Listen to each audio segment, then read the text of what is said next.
Formula I's F1 World Championship heads to Barcelona for round number 5 of the season. Welcome back to SimTV. Qualifying underway, Q1 of Q3, as we begin our qualifying efforts from Circuit de Barcelona-Catalunya on the racetrack. So, we got a bunch of cars down here, just under 20 here, Connor, and it's going to get wild out here because we've got, well, it's about 20 cars all in Q1, and we're going to whittle it down to the top 15 and then the top 10 for the next couple rounds here. But with Q1 underway, I think we have to look at some of our incumbents at the top of the board. Danilo Sanfilippo, as he comes across the start-finish line to start his lap. I would be hard-pressed to find anybody that thinks Danilo or Marco Sanfilippo are not the favorites to win this race today, other than, of course, the driver at the other top of the board, the rest of the drivers at the top of the board. Are we missing our other... Ben Fuller, Ben Fuller's not here right now, so he's leading the points by I believe 10. Won 3 of the 4 races. Like the only race he hasn't won was probably the one he wasn't at in Suzuka. So this will be another drop in points here. He'll likely lose the points lead to Danilo here, but we will see. It's been a bit of an odd season I've seen from Danilo. He was obviously set a blistering pace at Suzuka. No one could touch him there in Japan. But aside from that race, he's pretty much been, I wouldn't say mid-pack, definitely middle of the points field, getting P4s, P5s right now. The real big threat, I think, is Marco Sanfilippo. He had a brush up in turn 1 last week at Monza that really cost him a lot of spots. He was able to drive all the way up, I believe, to P2 or P3. I can't remember off the top of my head, but he had a blistering drive last week. Definitely driver of the day if we awarded that here in this series. But yeah, he's been really strong so far. So Danilo Sanfilippo coming through the final couple of corners. He'll be one of the first drivers, not the first, but one of the first drivers to lay down a time, so we should know here shortly what our best times are going to have to be. A 1:21 by Corey Whiting. He'll be first for now. Now Danilo to the top of the board, a 1:20.215. Cody Sandwich goes a 1:21.559. He goes second quick. Then Emilio Fernandez-Garrido, he goes in 5th quick with a 1:21.799. Corey Whiting stays third. Next car across the line. Don Day, a 1:24.601.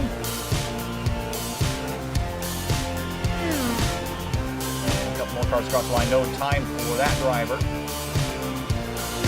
Jason Siemens up to P2 at 1:21.3, all the way up to P2. Scratch that. Ronaldo Augusto goes P2 at 1:20.4, much more threatening time to Sanfilippo's 1:20.2. There are only 3 drivers in the 20s so far. Rafael Mazza goes up to third at 1:20.5. And keep an eye on Marco Sanfilippo here because he's got a pretty good sector going right now.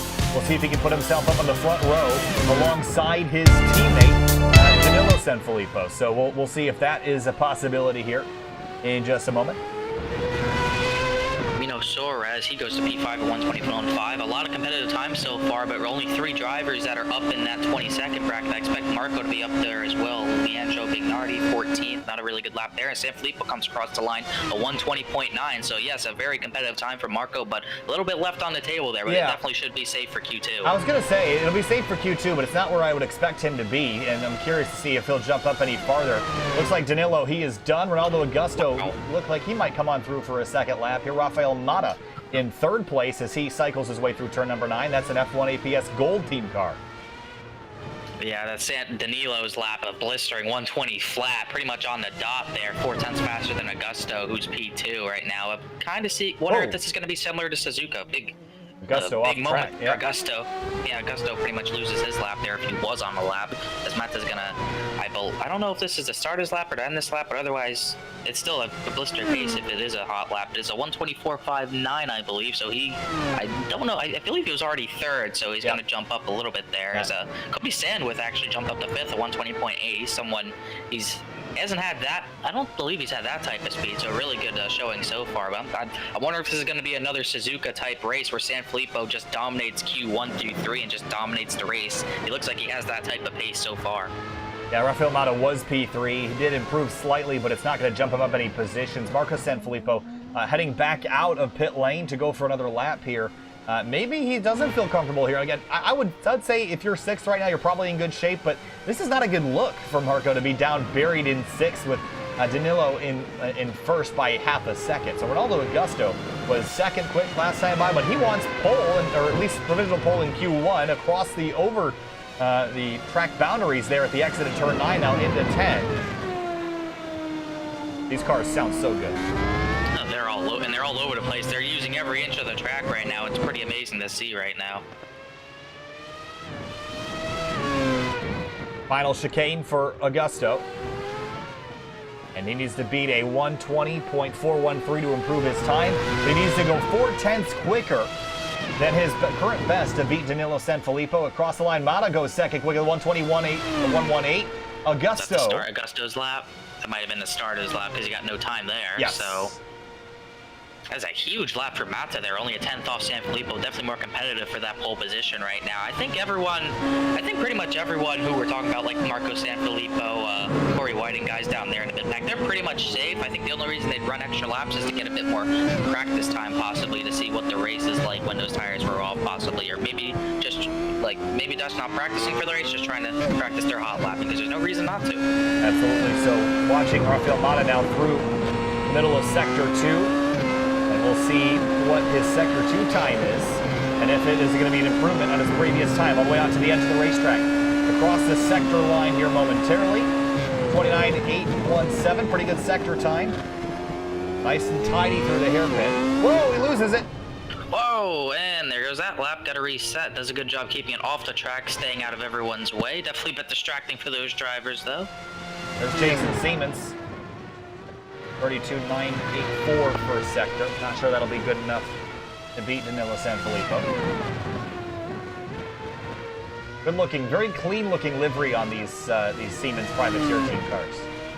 Oh, they're nice, but Jason Siemens, he's one of those drivers. Me and Vinny have been watching him pretty much the last couple of weeks. We've seen him. He pulls some aggressive moves from time to time, especially at Suzuka. He was really going aggressive for the 7th position, I believe. And he had bad luck last week getting into it with a lap car in Monza that pretty much ruined his day. So hopefully he can pretty much curb his aggressiveness a little bit here and get a bit lucky, and he can get a decent finish. Next car across the line, that was Danilo Sanfilippo. It's 127.49, so maybe just warming up there. No other improvements throughout the field. Waiting for anybody to come across the line and go faster. Marco Sanfilippo, he was also not faster, only a 21 flat. He still sits in P6, as Jason Siemens is actually going to come across the line to start his lap. There he goes. It's Silvio Brazola. He's down in P11 right now. Looking pretty okay as we see, obviously, the smaller field. I think only 4 drivers are going to... I think only 4 drivers are getting eliminated as Brazola actually pulls into the pits here. So scratch that lap as Corey Whiting and Carlos Cato are going to come maybe to finish their laps. A 121.6 from Cato puts him up to P10. And it's Corey Whiting. He goes up to no, he doesn't go up to P8. He actually was slower, which is actually odd because he was in the slipstream of Cato. Maybe too much dirty air through the turns. Yeah, not a lot of improvement happening at this point in Q1, so it looks like a lot of the drivers have found their... Oh, there's an F1 APS Team Gold car spun around there at the back as we wait for anybody to improve, and it still seems like Danilo Sanfilippo will be the best, but the driver on the cut line right now would be Wesley Batista in the number 31, Steven Grabowski in behind. He needs to go faster, and Grabowski, I think he's the one we actually saw spun around, and... we'll see what he can do here once he gets back rolling. He's checking him and Jason Siemens up. They're both coming out of the final, out of the pits there. Someone else spun right there. Not sure who that was actually spun up there. It might have been Don Day. Yeah, it was. Don Day's really struggling at 23.9. I've seen him either stopping to let people go or pretty much spinning and barely keeping the car under him. Don Day's really struggling right now. Faster lap for Sanfilippo at the top of the board at 119.795. That brings the lead to 0.3. I can't find words this morning. 0.3 of a second. That's what I was trying to say. There you go. 0.3. Yeah. Oh, is Finian at Watkins Glen? Is Finian at Watkins Glen? Finian's at Watkins Glen. Is he really? Well, I wouldn't know. I'm not really there. I'm not that far away from Watkins Glen. That is the. Oh. Yeah. That's just I wouldn't know. He's bailing on Formula I to be at Watkins Glen. Boo! He was my buddy, man. We were enjoying some nice F1 racing, and he goes to New York just to see some track that nothing's going on. Well, he's not actually at the track. I'll pull this on stream just for those that. That's where Finian Acuna is at the Glen at Watkins Glen. So that's where he is. But I'm sure he's having a good time. I don't know why he's out there. Yeah, Yeah, maybe we'll figure out at some point after this. We still had a lot of exciting qualifying action to go. Don Day's actually left the session. I think he's really frustrated, really no speed out of that machine. So he's definitely one of the drivers who's going to get out of this. He's not going to come out of this Q session. Jordan Sinibaldi hasn't put down a lap. I haven't even seen him on track. Yeah, this is a wild card here. Yeah, Sinibaldi's a wild card from GTS RL Racing, and I know he's fast enough to get inside for Q2, inside the top 15. So he sits right now 20th overall. So I would expect this car to fully jump up inside the top 15 here shortly. A little bit wide here on the warm-up lap. So let's keep an eye. Let's ride on board here for the lap. It's going to be an exciting lap when we start this lap, as he's already coming through these final corners. So precise through these final corners, but we're probably going to get to that on his hot lap, hopefully, as this is going to be his first lap. Hopefully he can jump up there. I believe he's got to beat, I'm trying to see who's on the bubble here. Is it Esteverson? No, it's still Wesley Batista with a 22-2. So we'll see what Sinibaldi's got for him here, as he's got a driver, Fernandez Garrido, behind him getting the slipstream. We'll see what this 20 machine can do. Across the line, 18,000 RPM at the start-finish line. Now 300 kph into turn number 1. Slam on the brakes, find third gear. Now climb up through them with a bit of a bobble there at the exit of turn number 2.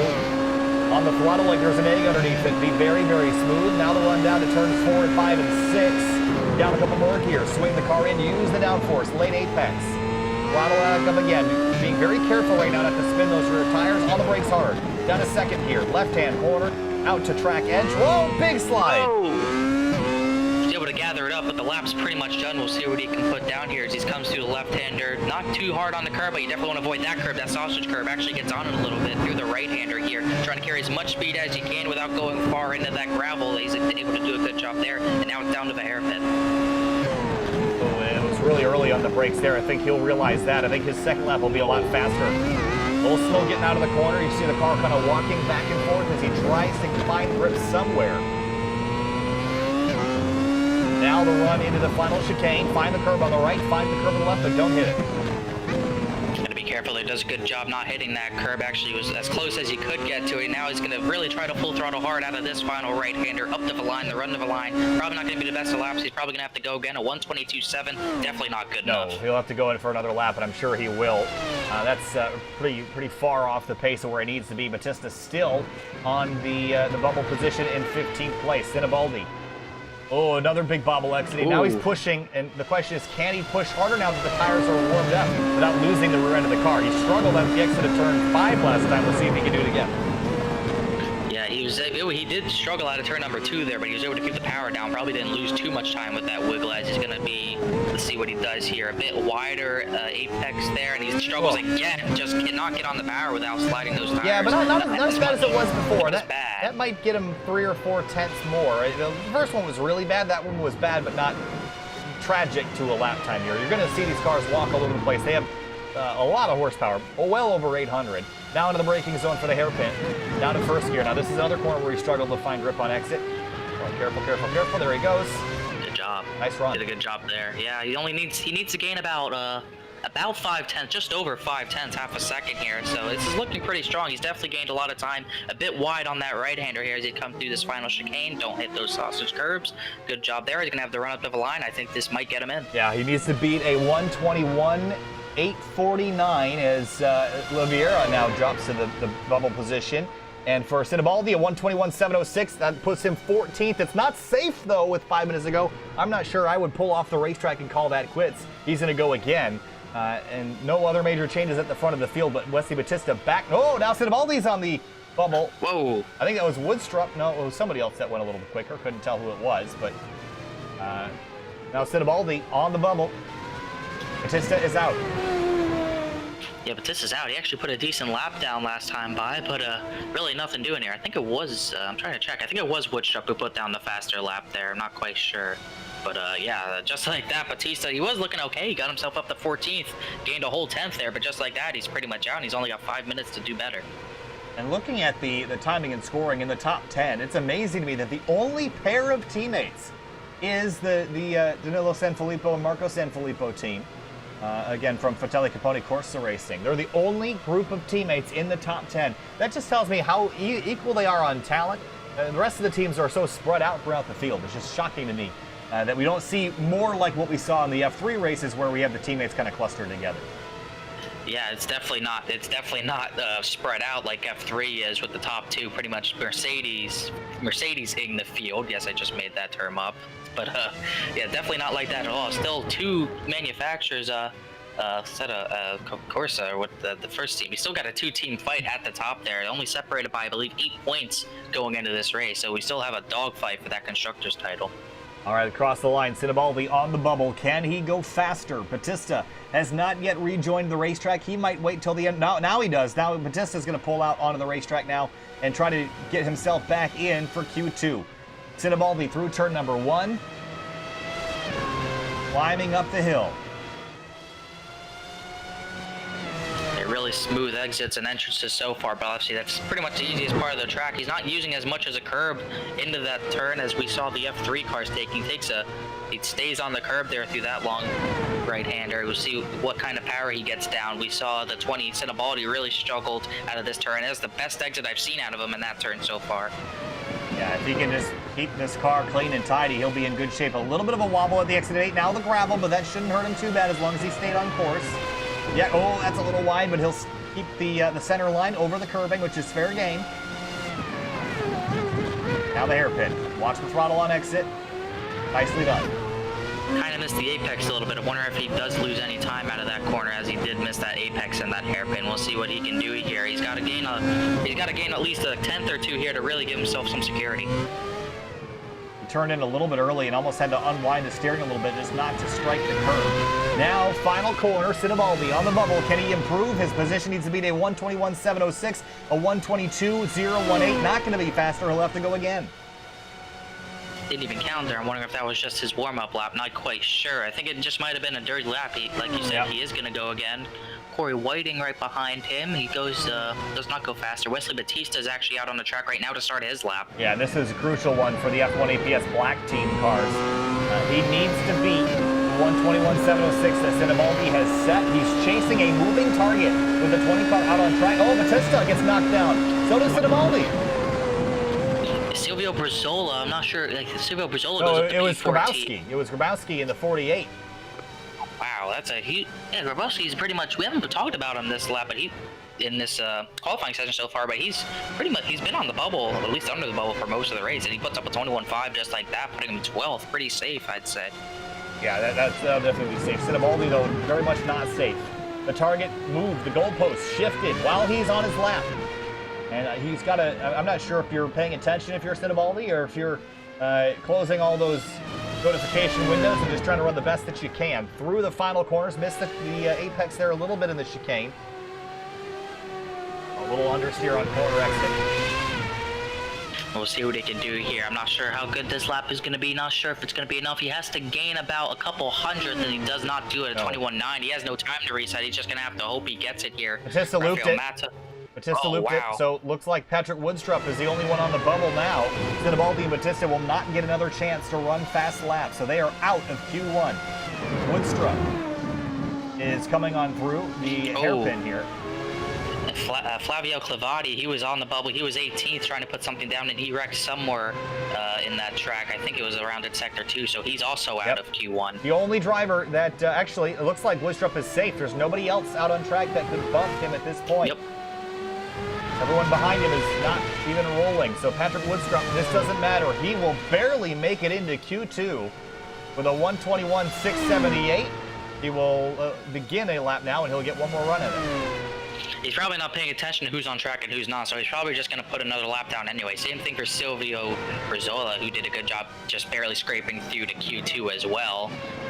Like I said, they don't know who's on track and who's not, so he's just going to run a lap just to make sure. Here's a couple other guys still on track. Leandro Bignardi, he actually, his last lap at 121.2 put him up P9. He was far down in the order, farther than I expected him to be, but he was able to recover. A 121 flat this time by puts him P8 for Q1. Danilo Sanfilippo wins out in Q1. Rafael Mata second. Marco Sanfilippo third. Ronaldo Augusto fourth. Jason Siemens fifth. We're going to have to do it for 2 more rounds. The next one, Q2, coming up here in just a few minutes. As, Woodstrup a little wide. Meanwhile, Marco Sanfilippo coming up the line, still trying to improve on his time. He does finally improve. A 20 flat puts him P2 up next to his teammate Danilo right there. So put those teammates 1-2. Definitely a threat. Oh, Silvio goes around on his lap, so pretty much scratch that. And obviously it's pretty much it. No drama here for Q1 for the first time in a while. Woodruff still pretty much completing his lap here. The checkered flag on qualifying 1 for Formula I's F1 series. Patrick Woodruff across the line. No improvement, doesn't matter. Drivers eliminated from Q1 will be Jordan Sinibaldi, Wesley Battista, Flavio Clavati, Pedro Gomez, and Don Day. They will not make it into Q2. That will begin here in just a few moments. We'll be right back with Q2. Hang tight.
Welcome back live to Sim TV. Time for Q2 here in the Formula I F1 series at Circuit de Barcelona-Catalunya, the 5th round of the season. In Q1, we saw just about a handful of drivers eliminated, but we're about to see 5 more get released, and we'll head on to Q3 here in just about 15 minutes. But the green flag is out for Q2 here, Connor, and now it's going to get really wild out there as everybody struggles to grab themselves a top 10 spot.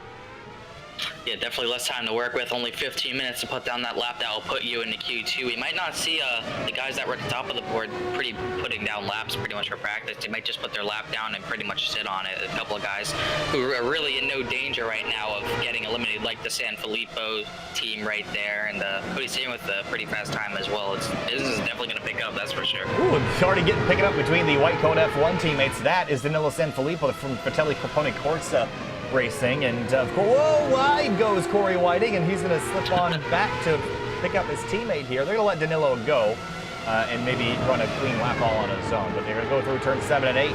15 minutes on the board. Your predictions, who's out of Q2? I'm trying to check the times here. Carlos Gateau, I'm not quite sure where his pace was. Silvio Brizola just barely scraped in. Oh, Sanfilippo really loosened of a hairpin there, but Brizola, really struggled to get through to out of Q1. Grabowski struggled as well. Suarez was on the bubble there for a decent bit. I think there's a few drivers here who are really going to struggle to get some pace. So Danilo Sanfilippo will be the first one to the start-finish line. He was in the 1:19.7s. And I'm curious if we'll see that time pick up at all. I'm not sure. He might pick up sometime, but I think we might not see anyone else in the 19s until Q3 here when everyone really tries going all out here. I think Sanfilippo, Danilo here, just like at Suzuka, he's pretty much in a league of his own so far. Sweeping through turns 3 and 4. Danilo finding traffic already. They're going to stay well out of the way to the right. Job getting out of the way there. Actually, Grabowski goes way off, so there goes his tires pretty much as Sanfilippo rockets out throughout these corners here. And you can see he's so good at getting the power down, and that's why he's able to maximize the time on the racetrack. A little bit of dirt on the tires as he entered turn 7, but he got it off in time to have grip for the next corner. Yeah, not too wide out of here. That's out of turn number 9, I believe. He's just so smooth. Whenever he's on it, he's on it. At Suzuka, he was just setting down those blistering times with ease. His laps were just looking absolutely beautiful, and the same thing's happening today. Had that little bit of dirt come up on his tires right there, but other than that, he's been pretty much smooth sailing. He is on it right now. A little bit of curb strike on the exit of the corner. That was a bit of a mistake there by Danilo. I'm not sure it's going to matter a whole lot. That was a much bigger mistake that time through, though. And across the line, what is Danilo Sanfilippo going to run? He needs to be in the top 10. Obviously, that's not going to be much of an issue. A 1:20.662. Corey Whiting next across the line, a 1:21.547. He goes to third. Cody Sandwith quickest, a 1:25.37. It's definitely fortunate from Danilo's mistake, but still a really good time from Sandwith, showing a lot of pace here early in these qualifying sessions. As a Team Furlick car. Where is Rafael Mata? That's the driver I'm waiting to come across the line because we know how fast he is capable of being. He's just starting a lap now. That also reminds me, Luca Furlick, another driver who's not here today. Yes, we haven't seen him pop up on the timing and scoring just yet. Stevenson Oliveira, F1 APS Silver team car. And we've seen him just scrape by into Q2 a couple rounds so far this season. Right now, it has not laid down a time. I'd be worried if I was anybody from Jason Siemens on down. I'm not comfortable in the mid-21s. I want to be 120 or lower. Ronaldo Augusto goes quickest, a 1:19.732 for F1 APS Red. And just like that, I pretty much eat my words. Someone does get into the 19s in Q2, and that might be faster than the time Danilo put down last time. The track's really shaded right now. I don't think there's any sun covering this track, so it's going to be really gripped up right now for laps to be put down. If you're not confident in your speed, you got to get on the track right now. Yeah, weather a little bit warmer than it was for the F3 races earlier today.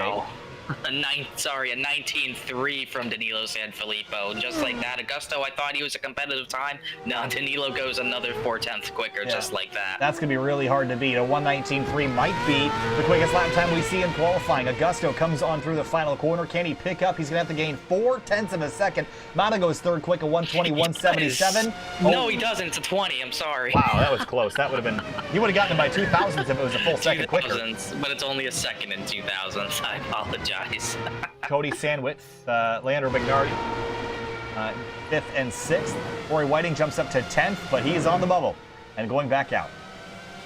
Silvio Brizola goes P9 at 21.4. I think it was around a 21.6 that barely got 15th for Q number 2, and I think it's definitely a 21.4. That's definitely a few tenths faster than that right now. But I don't even think Brizola is fast. Nope.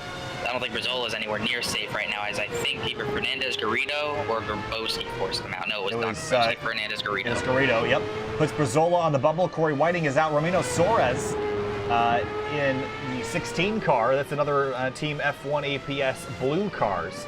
He has yet to lay down a time. He'll need to beat a 1:21.445 if he wants to be in Q3.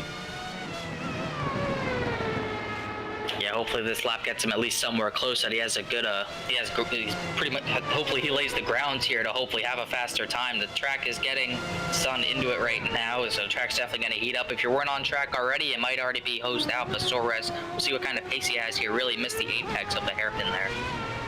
Yeah, it doesn't look like an amazingly fast lap, but no other major shifts in the last few moments. Carlos Couteau now on the bubble as Brazola gets bumped out of Q2. Severson Oliveira went 9th quick. That's what put him in, but only by a couple tenths of a second, so he better be, actually only by a couple thousandths of a second, so he better be ready to defend this. Ronaldo Augusto goes quicker, 1:19.541. That will put him still 2nd quick, but only 2 tenths back now from Danilo Sanfilippo, and I think he's very well safe in that position. And Ramiro Suarez, it was actually a lap that was good enough to get him into the top 10. He goes P9 at 21.126, so he's looking, I wouldn't say completely safe. He's actually only a 10th safe over Carlos Couteau, who's the first one out with only about 800 slower there, so really tight on the bubble so far. And Carlos is on a lap right now, and this looks like he's going to pull off and abandon it, so didn't think it was going to be good enough. Steverson Oliveira, he's also on a lap this time, and needs to pick up about 60 thousandths of a second if he wants to gain entry a little bit safer. Right now he's on the bubble. He needs to gain 1 spot to be safe, at least momentarily. Across the line for Steverson Oliveira, 1:21.176, and it will not be good enough to move him up. He'll stay 10th. He gains 100th there, and while he is in 10th, I don't know if 100th is going to do it. It's definitely a bit more security, but that's only 100. He's only already about 300 or 400 up, so he's still got pretty much no leeway to work with here, as he's really got to try to improve better. He's ahead by just under 300ths out of Carlos Couteau in the 22. Danilo Sanfilippo's back out on track, still ripping fast lap times. He just ran a 1:19.4, which still would have been pulled by over a 10th, but he's still out there running. Again, more practice, more testing and tuning here for the race. Yeah, that's pretty much all this really is, trying to see what his car is capable of in these high-speed corners, seeing if he needs any more speed down that long front straightaway here. As I don't know if we talked about Ronaldo Augusto putting that 19.5. We did. Yep. Did we? Yeah, I touched on it briefly, but it looks like he's satisfied with that. Rafael Mata's out on track. He needs to gain a sizable amount of time, almost a full second, if he wants to be pole, but he's working his way through the final sector now, and looking at his current. Oh, this might be a good lap here. 22.1 and a 29.717 sector 2. This might be a decent lap. A bit of a bump over the curve here. Let's see if he can improve on a 120.1. Across the line, 120.3. It is not an improvement. He will be 2 tenths back from his best. I almost made the same mistake again. I'm not going to lie. I got to be looking at that middle time. A couple other drivers came across the line there, trying to see what their times might have been here. Bignardi, I don't know if he put down a time there, actually. Woodstrup's coming up to the line to start his lap as well. Well, looks like Steverson Oliveira is out. Emilio Fernandez Garrido is the next driver on the bubble. 10th place as it stands, a 1:21.106. The time to beat for Oliveira, Couteau, Brazola, Woodstrup, and Grabowski. Grabowski really needs to find something here. Just like Don Day was in Q1, Grabowski really looks like the guy who's pretty much, he doesn't look too good right now, way off the pace, at least 6 tenths. Garrido, 1:26.56, he jumps to 7th. That will put Corey Whiting on the bubble. It's a big lap from Garrido. Not completely safe yet, but it's definitely going to give him a lot of security as far as the times go. 120.6, way a few tenths in front of that 10th bubble spot right now. So really, really strong lap from Garrido out of nowhere there. Let's see if Corey Whiting's got anything for it. A little bit of understeer through 7 and 8.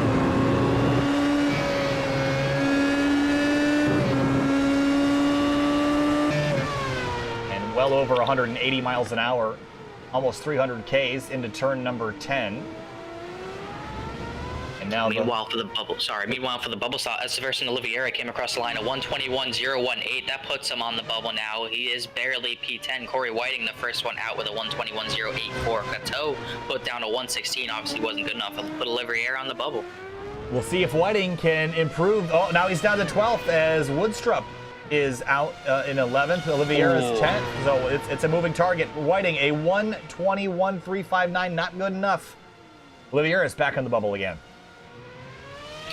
Yeah, just like that, Oliveira on the bubble. Woodstrup's got to be kicking himself. He came across the line only 7/1000ths of a second slower than Oliveira. That's how much of a difference it makes from Q2 to Q3. Through turn number 9 now. Oliveira, I don't think I would not, definitely not be comfortable with Brazola, Whiting, and Couture all behind me. I think those are drivers that could easily uproot Oliveira's Q3 starting position here.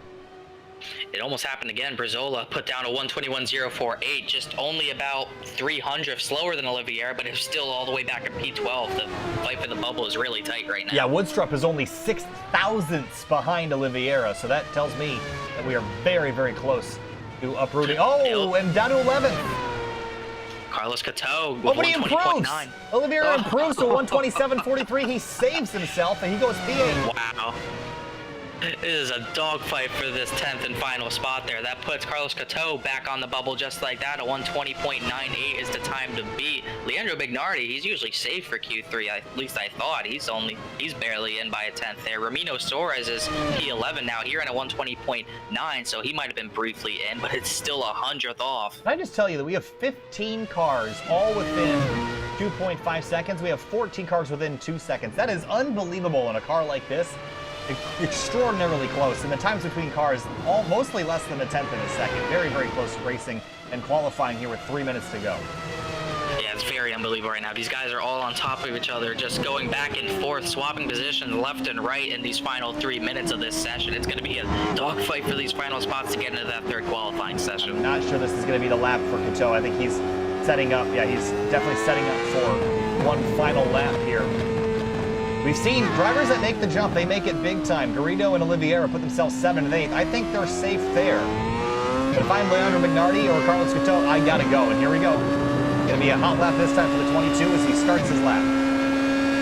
He's gonna start his lap, and that's the version of Oliveira. He's actually gonna pick up more. He goes a 120.6. That puts him with the P7, well safe into the top 10. That might be enough for him to call it quits. I think so. With 2 minutes to go, I'm just not sure that we're gonna see 3 or 4 cars improve onto the 10th place time. Couture up the hill now, using every little bit of his 800 plus horsepower, big slick tires, and tons of aero. Yeah, he's gonna have to really put down some pretty solid corners here to have any sort of chance at improving here. As I'm watching Ramiro Suarez. He's P11, only out by 100th here, coming to the line. I don't know if this is the start his lap. Yes, it is. Only out by 100th. He doesn't have to gain too much, but it's gonna be a very crucial and tedious lap, probably just focusing on that 100th he needs. All right, pretty decent first sector for Carlos Couture. And this is the White Coat F1 team car. The other driver, that would be Corey Whiting. He's back in 14th, well out. There's a lot of climbing to do if he wants to be into Q3. Yeah, Whiting is probably going to only have his one lap here. He's going to have only one shot, a 120.5, and just like that, Corey Whiting goes to P6. Out of nowhere, he gets bumped back. And bumps his teammate. Him. Wow. And that's it. Carlos Couture is going to be out. He's not going to have enough time to go back, so that is it for Carlos Couture as Corey Whiting goes P6. Ramiro Suarez, where is he? What's he going to run? Let's see, Suarez, he really needs to pick up something here. He was only 100th out. He's going to have to pull, well, now he's pretty much going to have to pull 3/10 out of nowhere. I'm not sure if he's going to have that pace here, but we'll see here. Well, has a lot of time to gain. I thought Garrido was going to be safe when he went to P7 earlier, but he's now on the bubble again. Well, it's a mega lap by Corey Whiting, putting him in 6th place. So Suarez comes on through the final sector. This is going to be a pretty good lap here. I'm not sure it's going to be enough, but we'll see. Comes out of the final corner. Ramiro Suarez in 12th right now in the 16 car across the line at 120.8. It is going to be good enough for 11th, but not good enough for 10th. He gets one more lap, though. And Patrick Woodstrup, he's starting his final lap, I believe. He's right behind Jason Siemens. Siemens giving him a bit of a slipstream. Teammate helping teammate right there. Woodstrup trying to fight and claw his way up into Q3 right here. Yeah, that was great teamwork there to give Woodstrup the draft. Now, I'm not sure that it's going to be enough to get him in. He's still got a pretty sizable gap to overcome. But Carlos Couture is also out on track, but I don't think he's got enough time. He's not going to get back to the line in time. So that's going to be it for Couture. He's out. No chance to improve. Suarez, though, he'll get a chance. And Grabowski was trying to put something out here, but he's coasting pretty much to the turn 9, I believe. So Grabowski's also going to be one of those drivers who's out. He definitely did not have the pace here. It's all up to Suarez is actually stopping as well. Yep. So Ramiro Suarez giving up as well. It's all up to Patrick Woodstrup. Yeah, here he comes. Woodstrup is the only driver left that can bump out Emilio Fernandez Garrido as he comes on through the hairpin here. A okay first sector. I don't have a time for sector 2, so I think that was a dirty lap there. it might not be enough. Like we said, he's got to gain a lot of time. It's pretty much half a second he had to gain. I'm not sure if this is going to do it. Just coming out of the final turns. Like you said, might be a dirty lap, might not even count, but he's giving it his all anyways. Yeah, no time for Sector 2 as he comes across the line of 128.86. Will it be good enough? No. No. It did count, but only good enough for 12th. Yeah, because of that lap by Corey Whiting there, pretty much coming out of nowhere, the bubble spot pretty much got really spread out. They were separated by about 3/10, 10th through 11th, so it was too hard to make up for some of these guys. All right, drivers out of Q2. Romino Soares, Patrick Woodstrup, Carlos Couton, Silvio Brazola, and Stephen Grabowski. Everybody else inside Q3 will be back in a few minutes for our final qualifying session before our Spanish Grand Prix. Hang tight.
Welcome back live to Sim TV for Barcelona, the 5th round of the Formula I F1 season. It's the Spanish Grand Prix. It's the Spanish Grand Prix. It is Q3 and time to go qualifying, and I feel like we're missing a couple cars, are we not?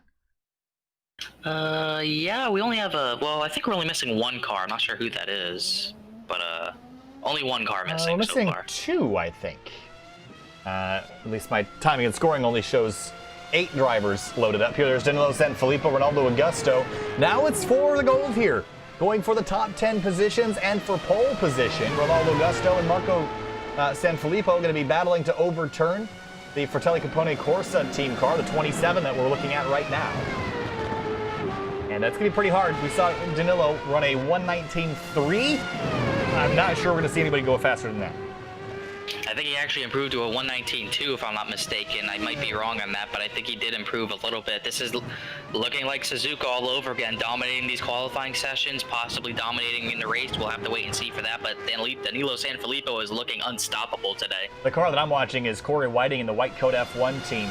Came out of nowhere in Q2 to run a 6th place time. He could easily end up on the podium with that same strategy. We'll keep an eye on him as well. Cody Sandwith, Emilio Fernandez-Garrido getting in by the skin of his teeth. He's out on track right now from the Americas team. And yeah, this is... Oh, sorry. I was just going to say, Sanfilippo just about to start his lap here, Connor, with 8.5 minutes to go. Yeah, we'll see what kind of blistering pace he can put up. We saw his first lap in Q2. He struggled a little bit, but obviously picked up a huge gap there once he finally got his rhythm in. I'm trying to see what kind of speed Cody Sandwith was able to put down. As obviously we said, Sandwith has had a lot more speed than I thought he would today, as he's only got, I believe, 4 points to his name, so he's looking for a really strong showing today. Sanfilippo through turn 3 and 4. This might just be a one and done sort of lap here. If he can just do a little mic drop and walk off stage. I think if it's anything lower than a 19.5, he's probably going to rerun. Probably. I think he knows what he's capable of. He might be looking for 18s. We don't really know. At this point, I would sort of be surprised if we didn't see an 18, given by how much he's been improving in each qualifying session.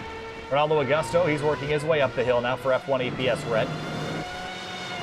He's pretty much the only threat that Danilo has for the pole here, and even then it's not the biggest of threats. Rafael Mata had some pace as well, but it's really Ronaldo Augusto and Danilo Sanfilippo at a league of their own right now. So for Danilo Sanfilippo, his best time of the day, a low 119. We'll see if he can improve on that this time. And will Danilo Sanfilippo for Fratelli Ponycorsa be your pole sitter? 118.9. Unbelievable. My goodness, he is in another zip code compared to all these guys right now. I had a feeling he was looking for that 18-second lap, and he got it. And look at 119 too. It's still not even close to his competitor. I don't know how you're supposed to feel if you're Augusto. I mean, you just ran a time that would have been easily, well, very close to first place in Q2, and now you're way off, almost half a second off of Danilo in Q3. That is unbelievable. Marco Sanfilippo now, he's working his way towards the end of his first lap. Pretty good looking sector times here. Yeah, he's looking really good. Marco looking to set a really good pace. Looking at his teammate thinking, where the hell is that type of speed? I need to be in the 18s. He hasn't shown that speed, but he has been top 3 for the most part. I'm looking at him. He's coming through the final chicane here. Really, really tidy on those curves right there. Really good exit right here. Short shifting to not spin those tires. He's going to have a good run to the line. 118.967. Not quite fast enough for pole, but second by 52 thousandths. Yeah.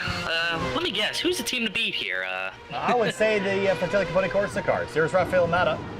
That time, well, his first sector was about 3/10 off of what would be expected to knock pole down, so I'm not sure that we'll see Mata do well. His sector 2 is a little quicker, though. We'll keep an eye on him. Danilo Sanfilippo just continues to dominate a 118.678. That is crazy fast. Augusto also improves a 119.092, but it's still not even on the front row here. He's all the way back in, not all the way back, but he's back in third. Rafael Mata out of the final corner. This will be a 119.870. That might as well be a mile off pace. That's only good enough for fourth. Yep, we thought a 119 was pretty decent, but now we don't know. The two leaders in the high 118s, we see a 119 flat there. What really, those top 3 really, those top 2 obviously setting an amazing pace instead of Sanfilippo's Augusto up there as well. No one really touching those 3 so far. Well, let's see what Marco can run. His first 2 sectors pretty competitive. Throttling up now, final corner for Marco Sanfilippo. Getting deeper on the teammate, has to be a 118.679, 118.793. A pickup by 0.2, but not fast enough to knock his teammate off the pole. 10th off, those 2 drivers going to be looking to absolutely dominate this race at Catalunya today. Leandro Ignardi coming out of the final turn. He hasn't really, he's kind of just been creeping his way in these qualifying sessions. 120.4 P6, nothing too special there. If you're into 120s, I think you're in trouble for sure.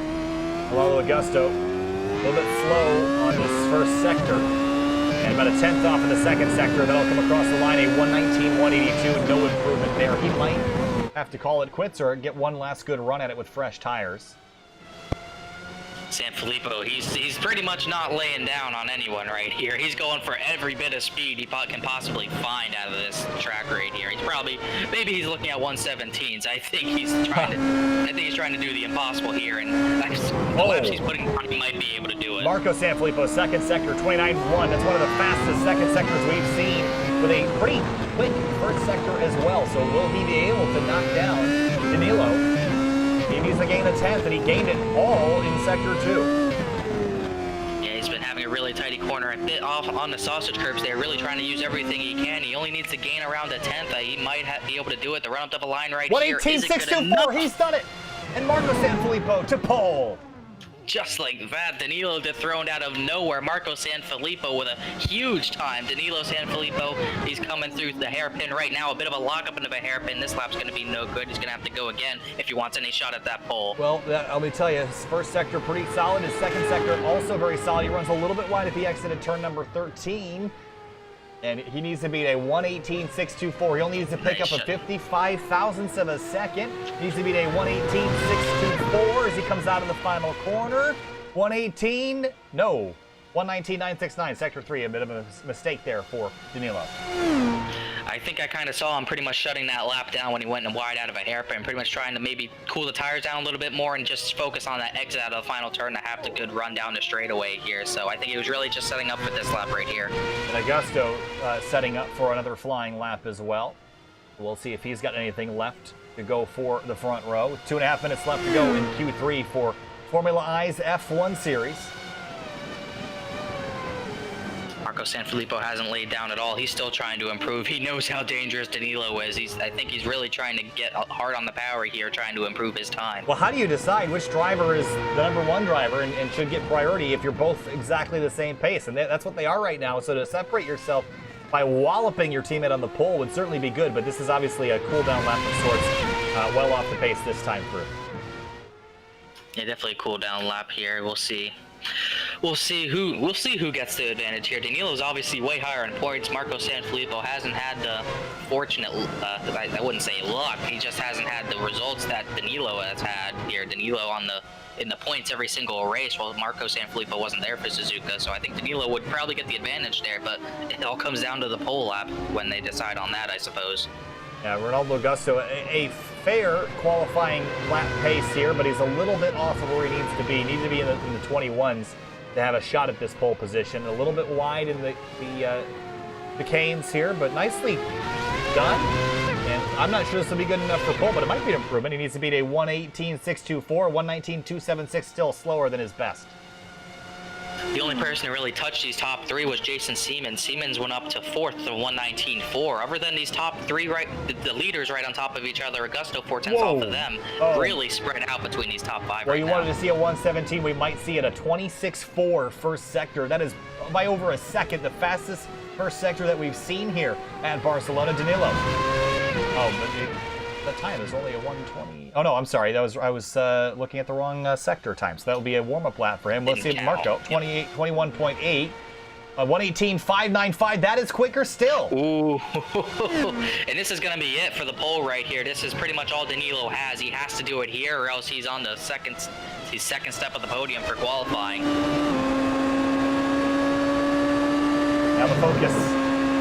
I mean, the start on driver's left here is sort of a death sentence at the start because with Ronaldo Augusto up the inside, he'll have the preferred line for the majority of the first couple of corners. Oh, he's off. That's it.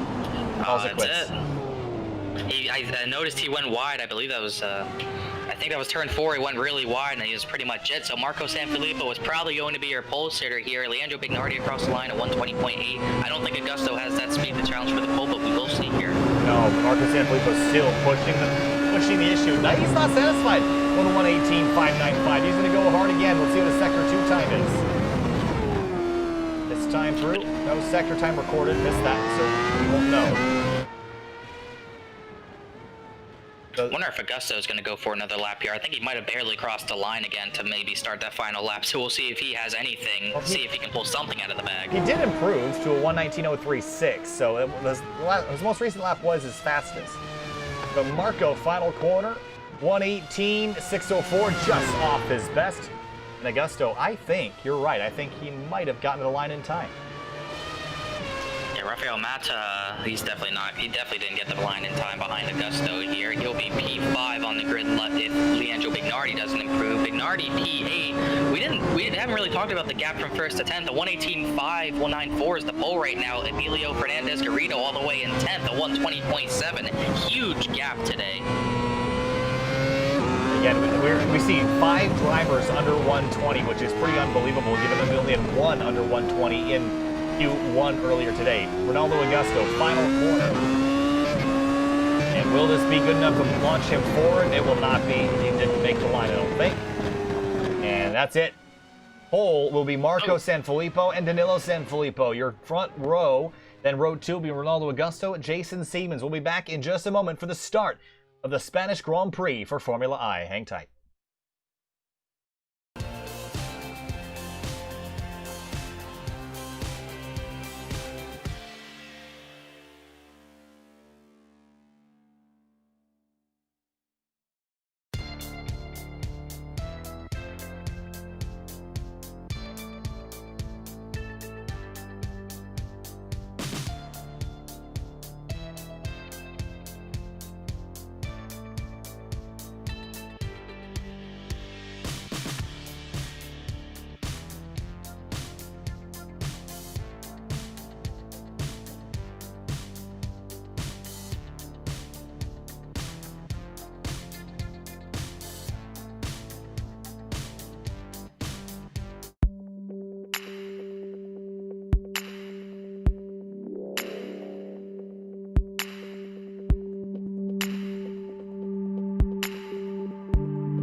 Formula I's F1 series is in its 5th round of the 2020 season at Circuit de Barcelona-Catalunya.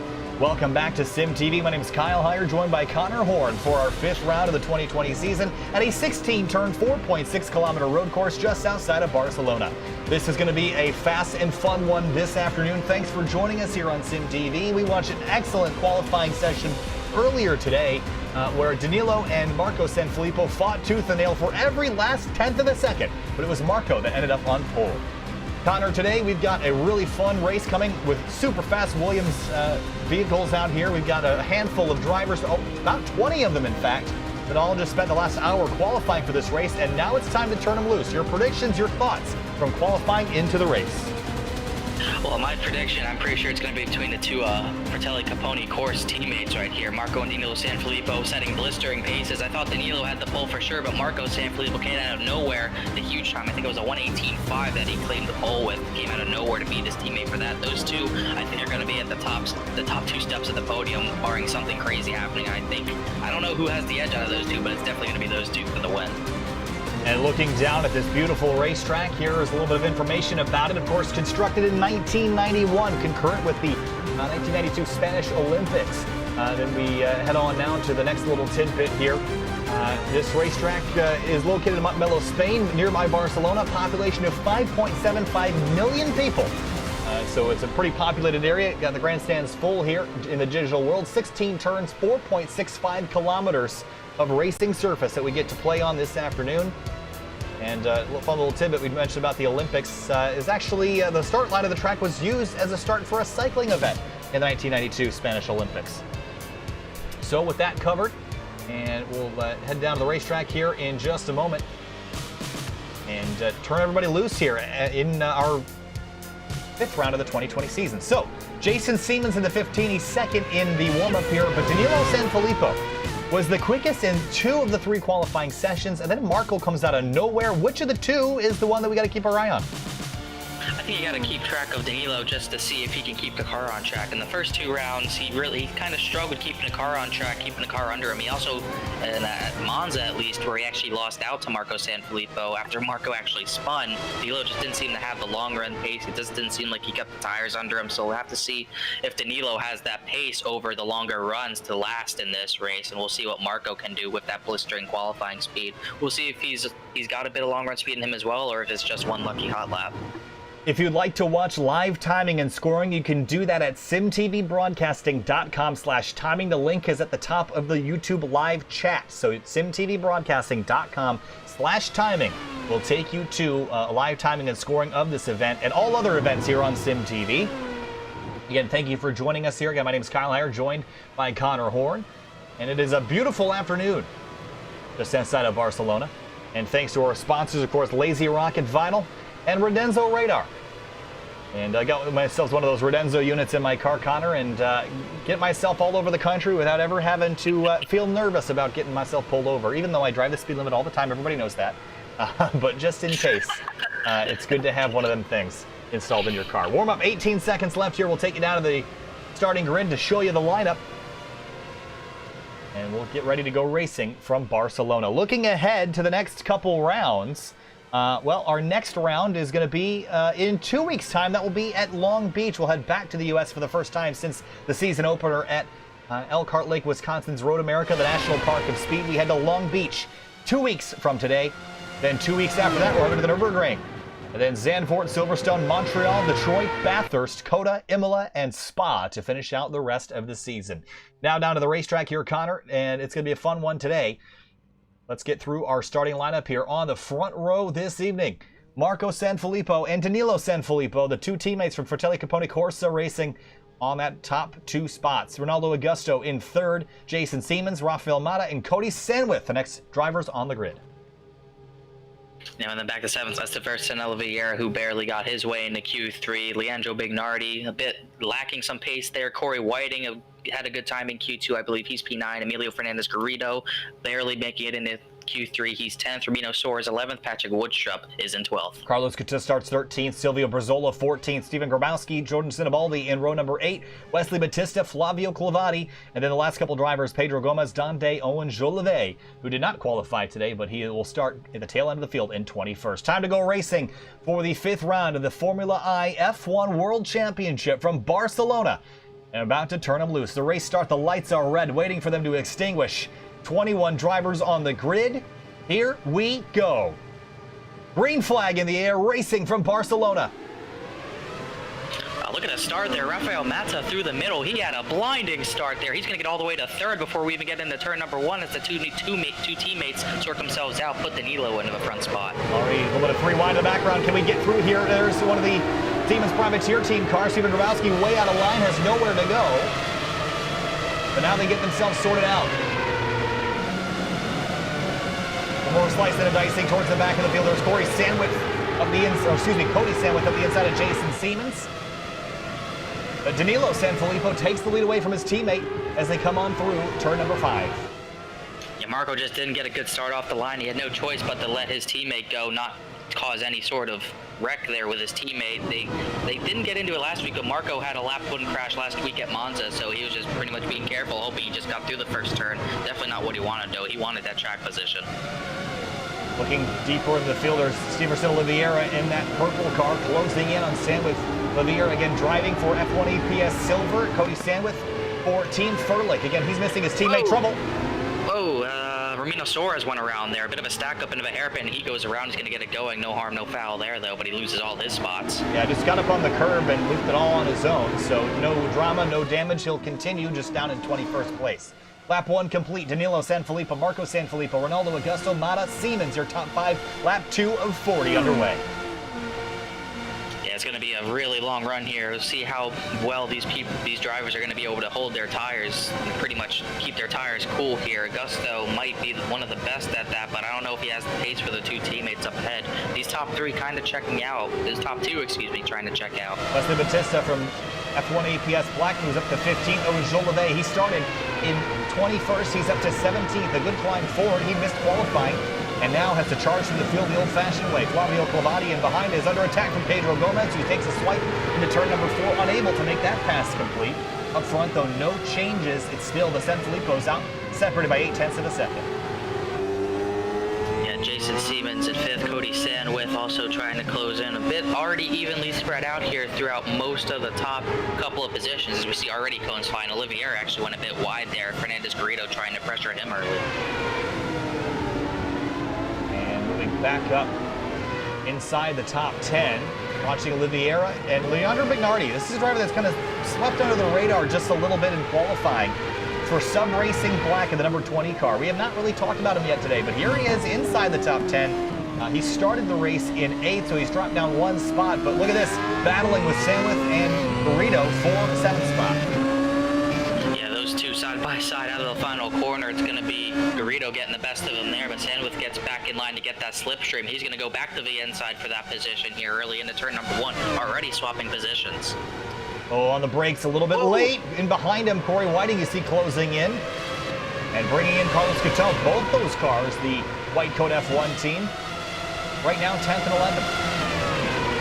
Stack up 2 by 2 like that, it can really stack things up for everyone who starts catching up behind, as we see Garrido trying to pull away with that 8th position here. Bignardi trying to fend off Corey Whiting, Carlos Couto up there, as well as Silvio Brazola, Jordan Sinibaldi. All these guys really stacked up all the way back to Woodstrup. Yeah, it seems like there's a pretty sizable group of cars that have been unable to get separated so far early in the going. Bignardi, we talked about, he's still in 9th place, hangs on for now. Deeper in the field, Silvio Brazola got a stack up behind him. Jordan Sinibaldi, Patrick Woodstrup, and Batista all line of start. Oh, side by side into that hairpin there. I'm not sure. That was Brazola going for the move on. Was it Sinibaldi? No, yeah. Whoa! Sinibaldi out wide. He's able to make a really good save there, though. Now he's got Grabowski on the inside, has to give way into the chicanes. You cannot run side by side through. I don't care who you are. That's just not a possibility at any kind of speed. Yeah, that's crazy talk if you try talking talking about going too wide through there. That move in the hairpin, I think it was Carlos Cato, just really went slow into that hairpin, and he lost a lot of positions there. Back to 12th now, really was maybe trying to save his tires a little bit, but he really did not send into that corner. That kind of caused a stack up, maybe caused that the 20 there, Bignardi, maybe not Bignardi there.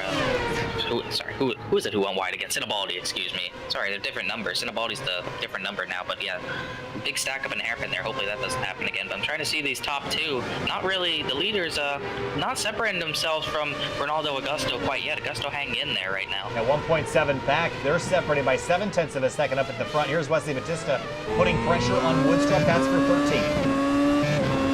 No points involved in that sort of scrap, but Batista just trying to gain any sort of spots he can. Really bad qualifying effort all the way back in 17th. Just did not have enough to get through to that second qualifying session. He's trying to make up for it. Bit of a bobble at the exit of turn number 9. Almost got himself off into the gravel trap, but he'll stay on course for now. Steverson Oliveira dealing with Sandwith and Garrido in behind him. That's for 6th.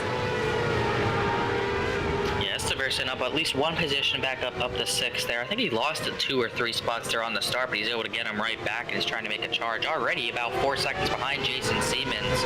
Siemens only about 6 seconds off of, he's about 7 seconds off the leader already, but the top 5 kind of checking themselves out. One of the other sub-racing red cars, that's Pedro Gomez of the 25. He's at 18th after starting in 19th, so he's gained 1 spot, but just trying to hang on to Jolivet in front of him, but he's losing ground, 0.9 of a second that time for him. Just Gomez really struggling right now. Not much he can do right now. He's got the slipstream, but obviously it's not helping quite enough right now. Just he's gonna have a long climb forward if he wants any sort of chance at points right now. Just trying to look at the stack up here. The stack up for about 13th through 15th, really all over each other. Wesley Batista, Patrick Woodstrup, Steven Grabowski, kind of under a blanket there going into turn 1, but they spread out here. That's Woodstrup. His teammate, Jason Siemens, rides in 5th place right now. Again, if you'd like to watch live timing and scoring, you can find that at simtvbroadcasting.com/timing. That link is in the YouTube chat, so if you'd like to follow along in real time, you can do that there. Whoa, car out wide. That was Grabowski knocking the cones off course. I think he's all good, though. He's really sent it in that corner a bit too far, though. Almost got on the back of Woodstrup there. Now up in front, the San Filippo's. 5 laps in, 5 laps complete here from Barcelona. If you're Danilo and you're Marco, you remember back to the first round of the season at Elkhart Lakes Road America. Both these cars were leading, and they almost threw the entire thing away. It ended up being Ben Fuller that took home the checkered there. But they were both leading the race, and they both had issues at different points in the race. So how, if you're the two San Filippo's, how do you keep yourself from racing each other? Is there an agreement between these two drivers, maybe to just race each other as needed and not compete with each other too much? Ooh, Marco almost overshot the corner there, but you can't. You definitely have to be nicer to your teammate than you would be with anyone else. They are about 4 seconds ahead of Ronaldo Augusto right now, so they really don't need to. They don't need to push too hard. It doesn't seem to get away from the rest of the pack. You just have to be careful with each other. If someone's got a run on you, say if Marco gets to Danilo and he's got the slipstream and he's faster, Danilo just would have to pull over and let him by there. You can't have any sort of drama racing each other for a race like this. Here's Steverson Oliveira from F1 EPS Silver. Behind him, Stanley Bignardi, Garrido, and Whiting. Whiting just lost the spot to the number 11. That's Garrido. Puts him in 9th. Into the braking zone now for the hairpin. Yes, the Verson getting all sorts of pressure from Cody Sandwith right now. This position, they want this position. Meanwhile, up in got a bit of a battle for 4th brewing here. Rafael Mata under pressure from Jason Siemens. Siemens moved back a spot. Actually, Mata passed him already. They've swapped positions, but other than that, they've been pretty much right next to each other so far. Been getting really busy behind Oliveira here as they exit the final corner to complete the 6th lap now. And Sandwith's got a really good run here. He's going to take it to driver's right on the front straight, side by side for 6th, and Sandwith is going to have it. Bernardi definitely not going to force it 3 wide, just hoping one of these guys gets clear and he doesn't get too stacked up, but the fight's not done yet, but it has to be. If Oliveira had nowhere to go, Cody Sandwith giving him no room, and him and Bignardi really back up there. Bignardi had a lunge up the inside, wasn't able to hang on to that. Oh, understeer big time in the aero wash off that lead car. Yeah, really big aero. Much more aero dependent than the F3 cars we watched earlier. The push is going to be much worse, I believe, especially when the tires start wearing here later in this run. Gordon Sinibaldi, he's gone around. That's in 18th place. And it's not been a great afternoon for Gordon. Go back and have a look at exactly how this happened. It was on the curbing, just turned in and carried too much speed and got on throttle too early though, Connor. I don't know, maybe not. Yeah, that was an odd one. He throttled up too much, and he didn't want to hit that right side wall, so he just looped it around and put it into a gravel trap, so he didn't hit anything there. Odd mistake there. He's all the way back to where he's not back to where he started. I think he might be about back to 20th right now. A lot of ground to pick up that he needs to pick up right now. For Danilo and Marco Sanfilippo, they're going to pit at some point. Would you just split this in half, Connor, or are you going to try to maybe strategize this so that you pit later? I don't think they want to race each other on the track, but I think it's definitely going to be a race to the pit lane, especially if you're Marco Sanfilippo. I think you definitely want to be the first one onto the pit lane. Obviously, no double stacking. Touch. Bignardi and Oliveira got together, and Oliveira hangs on. Bignardi was not able to complete that pass, and now he's got Garrido in behind him, putting pressure back on. Yeah, that was a really big lunge there. Bignardi tried everything he could to get by Esteverson, bit of contact. I don't think there's much damage to either of those cars, so they'll be able to continue 7th and 8th right now. So that was a bit hairy for sure. You definitely don't want to be banging side pod to side pod early in this one. And looks like we got some drivers that are kind of on the back half of the course, about halfway lap. Jordan Sinibaldi, 45 seconds behind the race leader. The closest battle's still in your view. Yeah, a bunch of drivers. Oh, Bignardi gets turned around. Right in the middle of the racetrack, everybody scatters left and right. Batista sweeps to the left, and was there a touch there between Bignardi? Oh yeah, there was. Yes, there was. I don't think it was net code there. Bignardi really missed the corner there and checked up hard, and there's really nowhere for Garrido to really go. Yeah, here's a look. Right there, just checks up middle of the corner. Yeah, I can't. That's a tricky one. Racing incident on my perspective, but we'll see how it's ruled later. Bignardi looped and now down to 18th place for, I believe that's Sub Racing Black. Yes, it is. So a lot of work left for him to do. Wesley Batista and Silvio Brizola side by side. Batista's got it, sweeps in front of Brizola into the braking zone. I was about to say, Batista is one of those drivers who did a really good job avoiding that. Silvio Brizola also and Corey Whiting, those three did a really nice job getting around that spinning machine there of Bignardi there. Trouble. Pedro Gomez, Sub Racing Red. That's all going south for Sub Racing in general right now. Yeah, and that's big damage there. No rear wing, he's going to have to limp that one home. Here's a replay of it down into the first corner. There's Romero to his inside. No touch, just chucked it in, got the curb on the right, unsettled the car, and backed it hard into the tire barrier. I don't know if it would be, I don't know if I would call it lucky that he only got the rear wing out of that. He's still driving at a pretty fast pace here for having no rear wing, but yeah, that's going to be, he's definitely going to have to come in and repair that, and it's pretty much going to be his race done. Oh, another incident. Who's this? F1 APS Blue driver Ramiro Suarez. And this time, yeah, he just got loose as well. So it seems like tricky conditions right now, and I wonder if the weather's playing into that. No, it's not. It's the warmest it's been, but it's not by a lot. I wouldn't expect that to be a huge issue. It just could be the tires wearing too much. A lot of these drivers might not have been practicing their long run speed, and they might not be used to the tires wearing like this, so they're getting on the throttle. Watch Batista, he almost crashed, and now he's got Brizola charging in from behind with a big run. Here he comes for 10. He's gonna have a huge run there, and he's gonna have to go for it here. It's gonna be a huge run. I don't think there's gonna be any contest, but they are still side by side, not quite. Batista hangs on for now. Brizola backs out of it. Steverson, Oliveira, Garrido. This is for 7th. Garrido these guys have been hounding Esteverson and Oliveira, but Oliveira continues to defend well for that 7th position. Garrido hasn't been able to do anything with him now, and it seems like his front wing, there was the contact there. I don't think the front wing's a bit damaged. Garrido still has some decent pace, faster than Oliveira by actually a lot that lap, but Oliveira might have had a problem. I'm not quite sure what happened there, but Garrido definitely got away with contact there for sure. Yeah, it doesn't look like there's a lot of visible damage.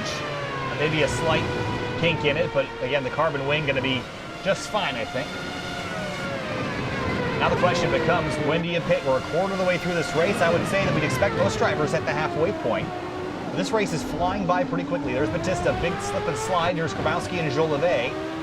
And Jolivet continuing his climb forward after starting in last. Yeah, he's putting a really good time so far, all the way up to 14th. He might be challenging for points by the end of this. Not too far up the road to Wesley Batista. If only he qualified, who knows where he would have been. He might have gotten his way up into Q3. Who knows? He's setting a really good pace for where he started, though. Yeah, his best lap would have put him about 9th or 10th right now in the field. So I think he'd be in pretty good place to at least get points had he qualified for this. Batista still leading a 3-horse race. Batista, Brizola, Cateau from White Coat F1 into turn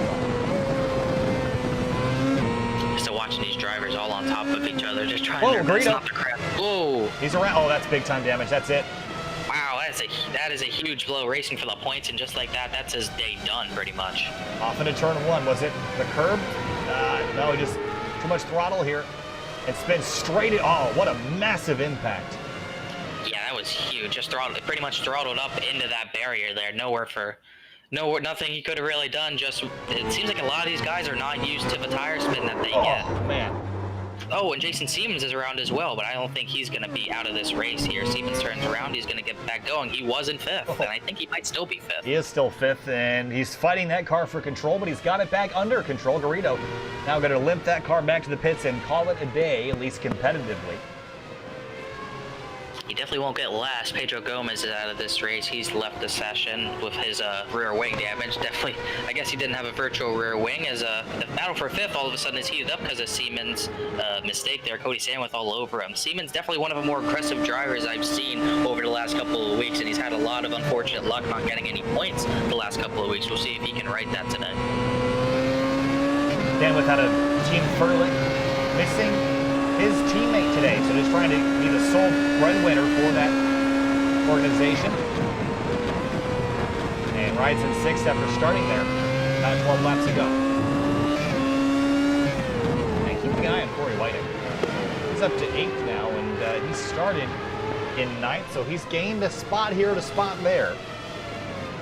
Quietly creeping his way forward.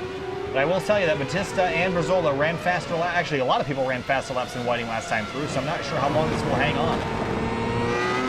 Yeah, Whiting might have made a mistake last lap. We didn't really see it, but that 31 machine, Wesley Batista in that machine right now, looking really strong right now. He's putting up some decent laps. He's getting farther away from Silvio Brazola, he's actually in 10th right now. Brazola is all on his own, getting a bit of a gap back to 9th to 10th. So Batista putting up some decent times right now, trying to go for more points.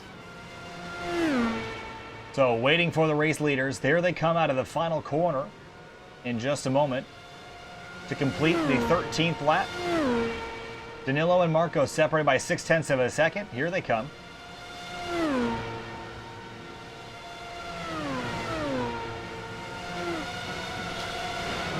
And now through turn 7 and 8.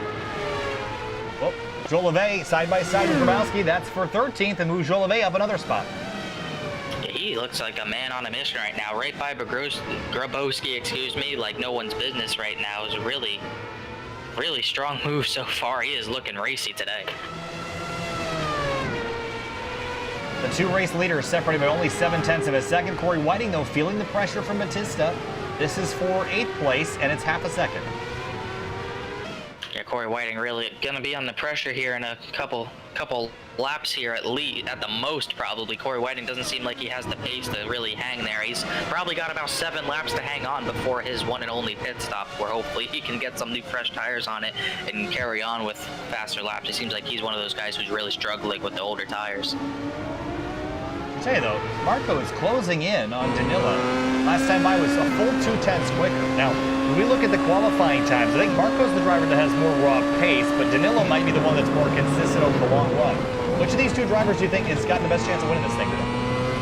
I'm going to say Marco, only because he's got the advantage of being behind Danilo.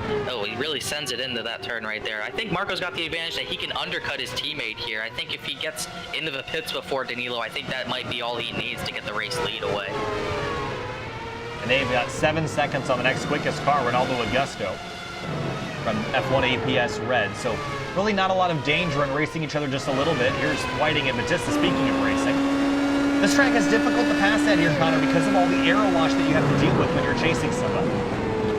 Yeah, you have to try your best in the high-speed corners here, the downforce. You need a lot of downforce to deal with all the aero push you get. Wesley Batista is really trying to push to the back diffuser of Corey Whiting. You really have to gain everything you can without losing too much out of these corners, and just hope you are close enough to have that slipstream advantage that you can just go for the dive bomb into turn number 1.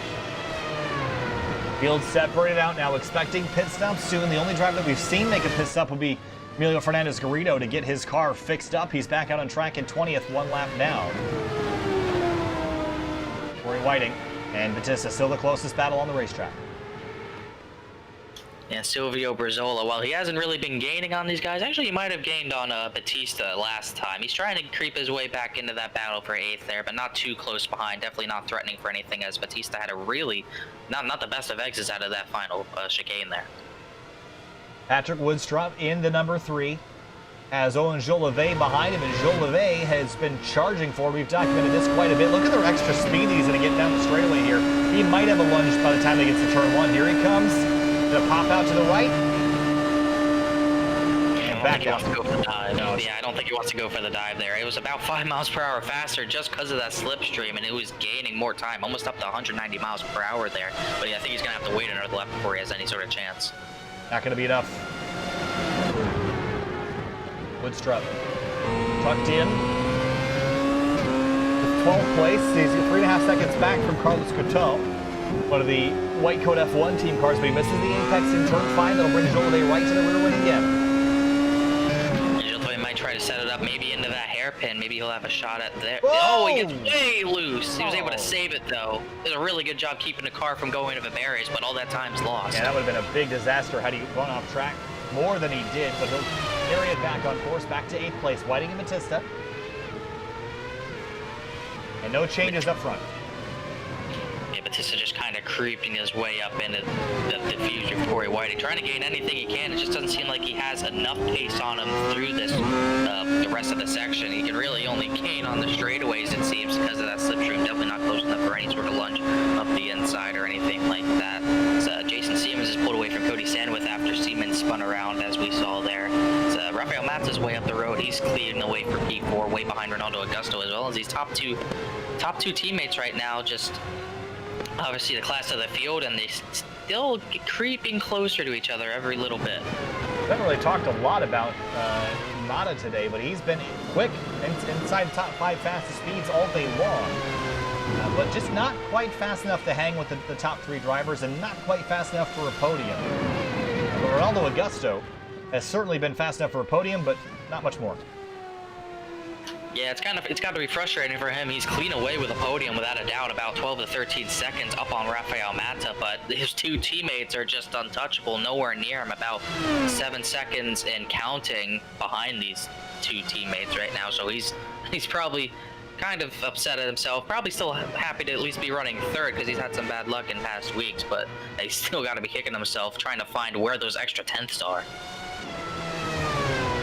The field has all found themselves spread out now. As we wait for pit stops here, let's look ahead to the next couple of races here, Connor, because we mentioned that 2 weeks from now is Long Beach. That is a totally different style of racetrack, a street circuit, very tight, twisty, and very much the opposite of a very long, flowing track that we're at here this week. So looking at the Long Beach and then the Nürburgring, 2 very different tracks coming up. Your expectations for those next couple of weeks? I think, in my opinion, Long Beach is a bit of a wild card. You really don't know what to expect at a place like Long Beach, as we see Joliet going for the move again. He's actually going to get the move done, so put him up to P11 over Patrick Woodstrup. I think Long Beach is a bit of a wild card. You really don't know what to expect. There are a lot of tight quarter racing, especially around the fountain there. You got a lot of tight twists and turns, a couple 90-degree turns, as a matter of fact. Obviously, the final turn, that hairpin-like corner that no one really likes to drive, but you pretty much got to. There might be less passing zones at Long Beach. I'm not quite sure. Definitely a wild card for sure. And obviously the Nürburgring, what can you say about it? One of the best circuits you'll ever find in the world ever, and I think that will be producing really exciting racing. Well, you think about Long Beach, and we've always put an enhanced focus on qualifying in this series, and that's why we broadcast it and show you all 3 qualifying sections. You head to Long Beach, and you better be in Q2, you better be in Q3, because if you get knocked out of Q1, oh boy, it's gonna be a long day for you to pass at Long Beach. Yeah, but that's one of those tracks where we really haven't seen any sort of like big pile up on lap 1. That's one of those tracks you can definitely see maybe a stack up, maybe the track get absolutely blocked in one of those corners at Long Beach. If you're not up front, if you're in the mid pack, you are definitely in trouble. It requires very fast reaction times as well. When you come out from behind those concrete barriers and you're doing 160, 170 miles an hour, you only have a split second to make decisions, which could be the difference between you crashing and you winning the race. So lap 18 here at Barcelona. Still waiting on our pit stop sequence to begin, but up front still Sanfilippo and Danilo and Marco at the top of the board. Donde misses that final chicane. Donde still really struggling. These top two, obviously in a league of their own, like we keep saying over and over again. I'm wondering if Danilo is thinking about that pit stop, wondering if he should come in early to make sure that Marco does not get that jump on him. Third place driver Ronaldo Augusto has looped it in the final corner for F1 APS Red. And he had a huge gap back to fourth place. He hit that sausage curb, and well, he hit the sausage curb, but that spin was really related to that. He just kind of. Owen Jolivet is also crashed, and this is end of the day for him after such a good climb. Just too much throttle and slammed the barriers. End of the day for the 39. Oh, and he got clipped. I think that would have been Patrick Woodstrup, and I think he managed to get away without too much damage. I don't know if Woodstrup did hit him. He was very fortunate if he didn't, but that is a huge hit from Jolivet. He got away with one spin earlier, but definitely not getting away with this one. That is race ending. Also, Wesley Batista, he's also gone. I'm not sure what happened to Wesley Batista, but Batista's gone out of the race all of a sudden. Yeah, we missed that. Let's go back. This is at least 2 laps ago. But what happened to Wesley Batista? Trying to find it myself here. He spun. I'm trying to see. He's still 9th behind Corey Whiting. And he just spun it. He spun it out of a final chicane on lap 16, coming to lap 17. He looped it, didn't hit anything, but he must have been frustrated with himself, and he pretty much called it a day. I was going to try to find it, but I can't find it quick enough, so I'm going to go back on live as we hit lap number 20 and the halfway point of this race, and this tells me as Danilo hits traffic, we're going to start seeing more of this. That's Flavio Blavati, and he'll go on by, but 7/10 back is his teammate, and Marco's on through. Yeah, good job navigating that lap traffic. Flavio not giving them really any struggles there. I'm still kind of perplexed why Batista pretty much called it quits. I think he was just pretty much done. He didn't really want to deal with getting through the field again, so he's finished up. But these top two teammates, they got to be thinking about hitting pit road before the other teammate there. It's going to be pretty much the race-winning move if you come in first, I believe. Well, Steven Grabowski, he's also had another loop. He spun it at the exit of the hairpin, so he'll get back rolling. He won't lose any positions, just a lot of time. Maybe pride. And it's a pride. Marco closing in on the race leader. And I would be surprised if they didn't pit together, to be honest. I mean, maybe they're going to work together here, Connor, and maybe not try to outsmart each other. But with an 18-second lead over third place, maybe there's not incentive to work together anymore. Maybe it's just race it out to the end. I wouldn't think you have to work together anymore. They're already miles faster than the rest of the field right now. I don't think either of them are going to come to pit road this time, so neither of them are going to completely split this run up. But I think you just got to go for it at this point. Obviously, don't race each other too hard if you go side by side, but there's got to be some sort of race at the pit lane happening here. Marco's got to beat Danilo Sanfilippo to the pit lane to have the best chance of winning. I really do think the race to the pit road is going to be the race for the win. Well, we just saw Bagnardi on and off a pit lane. Ramiro Suarez is on and now soon to be off. Steven Grabowski has just left pit lane. Obviously, he was in for other reasons. But I think we're going to start to see the march to pit lane here pretty shortly. And I'd be surprised if it wasn't, at least at the front, led by Marco Sanfilippo trying to undercut his teammate. Yeah, he really has to get in the pit road before him. It's pretty crucial. I'm wondering if Ronaldo Augusto is even going to try an undercut, or he might just go all the way on his fuel maybe and just try something different. He's got to try the complete opposite of what those two guys up there are doing. He's pretty much 20 seconds back. He's got a bit of a gap to Rafael Mata even after his spin. Augusto's got to try something outlandish if he even cares to try. Silvio Brazola in pit lane out of the top 10. He's had a strong run so far. He's looking for decent points today as he's going to get his service. He's going to be on and out of there and hopefully make some ground up on these new tires. Watching these two leaders come through again. Danilo's going to dive into the pits and Marco's going to stay out another lap. So it's Danilo, the leader, who's actually going to get the undercut here. Well, I'm curious. I mean, that was obviously a very intentional decision by Marco to stay out. So maybe going to try to overcut this situation. I think that's usually a more successful strategy in stock car racing, but we might see it work here today. So Marco stays out. Danilo is in from the top spot. Well, I don't know how similar the overcut is in road racing to oval racing, but you need to have absolutely crazy pace to make that overcut work. And we know the hot lap speed that Marco has, but on those older tires, I'm wondering to see what type of speed he has. Now that he has clean air, maybe he can make something happen here. A 26.5 second trip down the pit lane, and now we're going to track Marco. And I'm really curious to see if he'll come in this time or if he'll stay and commit to at least 3 or 4 more laps to maybe enhance his overcut strategy. But I don't know, man. I'm not convinced that that's the right one to do. Cody Sandwith in pit lane. Yeah, Samuel hits pit lane. I'm just not sure. Marco, I don't know. If Marco's going to do the overcut, he's got to go either all the way or just come in this time. I don't think there's any in between that will give you the race-winning move. No. So Marco, the pole sitter for this race, had the lead stripped away on the opening lap. I don't think he's even led a lap yet today. No. Oh, he has led one. So he has led one lap. Oh, yeah, well, that last lap. Well, that last lap. So he's going to stay out again. We'll see what happens here. Like we said, that there shouldn't be any middle ground. I think he's just got to stretch this all the way and just hope for something. Maybe he's got to hope that, not hope that Danilo gets completely caught up in traffic, but he's got to hope Danilo maybe has some trouble getting around some drivers, and that might be happening. He's right behind Rafael Mata, who I believe has not came for his pit stop right now. And that's actually a good point that you mentioned, pitting back out into traffic. When Danilo pitted, the majority of the field had not yet hit pit lane. So he was going to come right back out in the midst of traffic, where Marco might wait till more drivers have come. That way when he pops out, the only driver he has to work with is Danilo. You can see right here, Rafael Mata is just not going to give it to him, breaking the draft down the front straightaway. So he's going to make Danilo work for this get this third position back, as Mata's going to, he's looking to definitely stretch this as far as he can. As Danilo, it looks like he might be struggling a little bit in that dirty air. This could be key for Marco's run for the finish. This might have just meant that Marco Sanfilippo is going to be in the best position to win this race. That is, we just saw, blanking. Siemens car. Jason Siemens on pit lane. So Marco, with knowing that, well, there's a car off in front of him. Is that, no, it's not. It might be Sinibaldi here.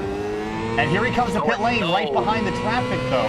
That might have been a little bit distracting, but he's in. Now we watch the pit time. Hopefully Sinibaldi didn't hold him up too much in that pit lane. Not sure how far Sinibaldi really sent it into his stall, but hopefully it does not cost Marco the lead, because Danilo really struggling behind Ronaldo Augusto all over the diffuser of, Rafael Mata he's behind, really struggling behind that machine of Mata. So we'll see. He's coming through the final chicane right now. Marco is going to leave pit lane in 3 seconds. 3, 2, 1. He's out, and he's going to have an enormous lead.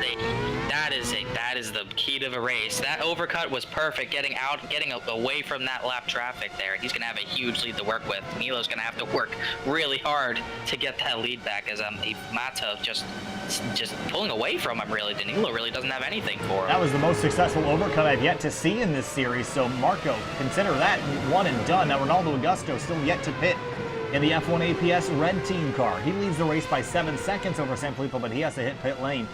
All but Augusto, Mata, and Oliveira and Don Day have yet to come to pit lane. So only 4 drivers left that have to make their stop to get themselves some tires on their cars. Now, other notable differences is that there's not a huge difference in pace on new versus old tires here, Connor, so I'm not convinced that Danilo pitting any sooner really was going to gain him at any other time.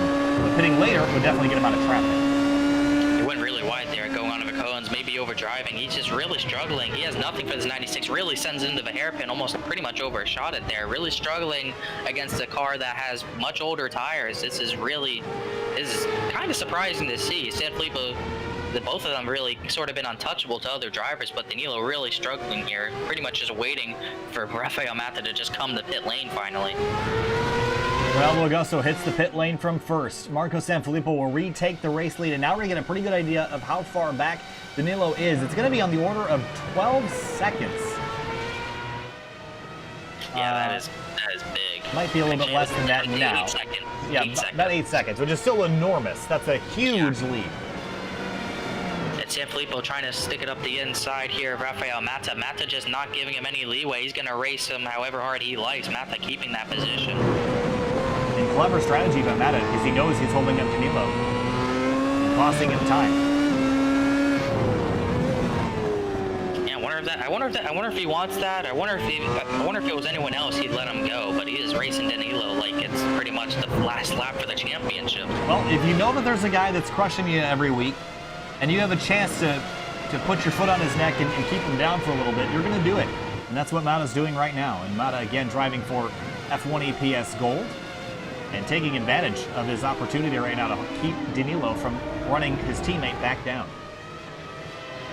wondering how far this fuel is going to last. It can't be too much longer before Rafael Mazza finally dives into the pit lane, and that would be in Danilo's best interest. I'm sure Danilo's probably infuriated right now that he can't get by this machine right now. He's already pretty much lost the win, barring something crazy, as Mazza does not pit, so he stays out another lap. He's probably, yeah, Danilo's probably just infuriated right now, just besides himself with that strategy call. 15 laps to go from Barcelona. We'll take on Long Beach in 2 weeks' time for round number 6, but for round 5 at Circuit de Barcelona-Catalunya here on SimTV for Formula I's F1 World Championship. Marco Sanfilippo was on pole earlier today in his Fratelli Caponi Corsa car alongside teammate Danilo Sanfilippo. Danilo drove away, led the first 22 laps of the race before the pit stop sequence. Then it was Marco that overcut and got the lead back away. Steven Grabowski has just looped it.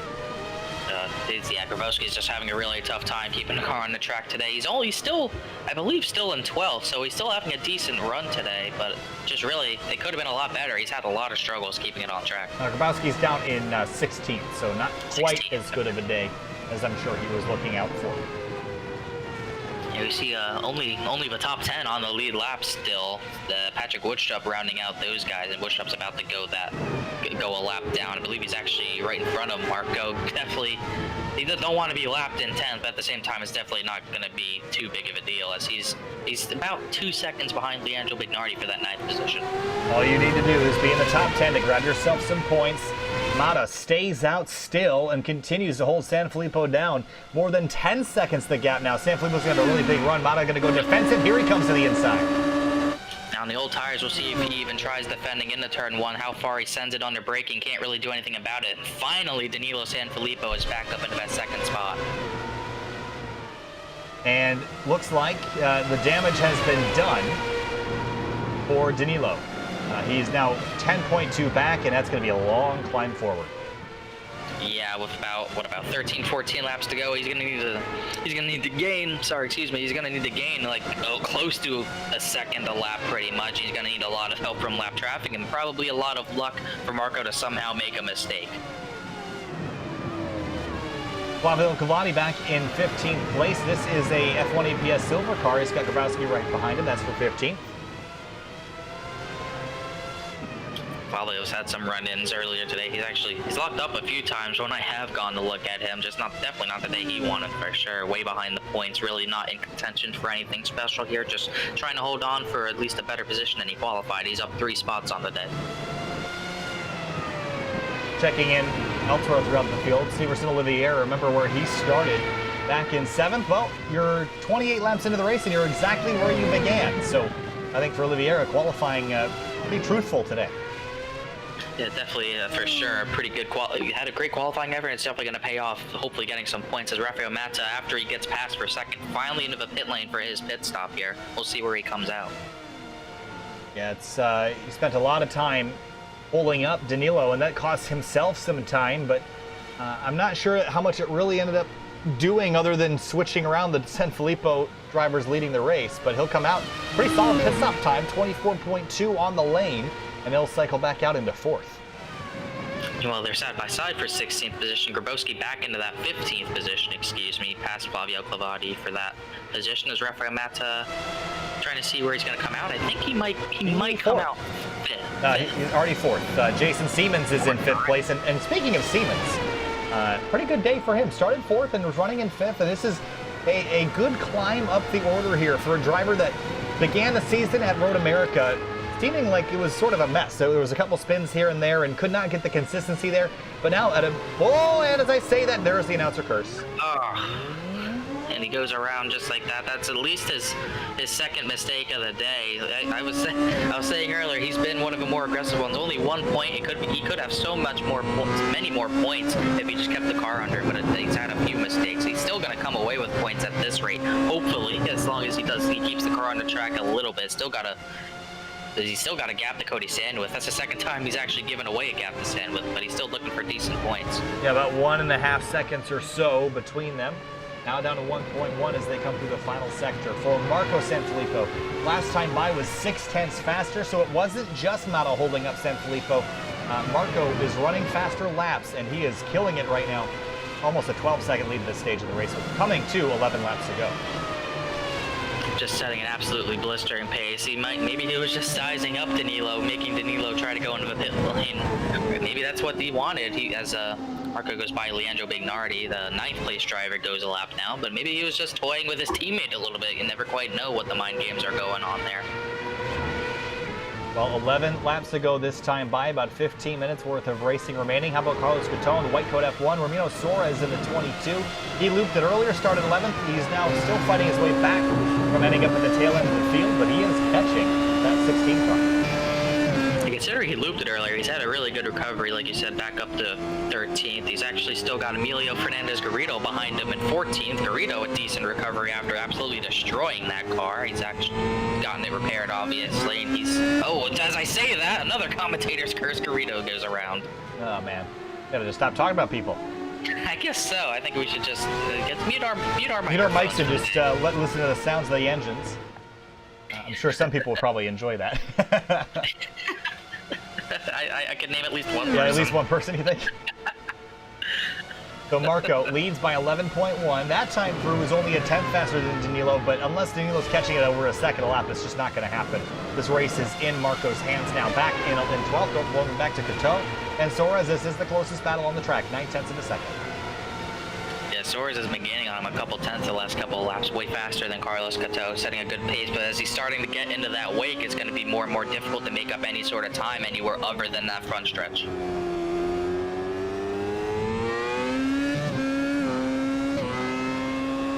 Coming to 10 laps to go next time by.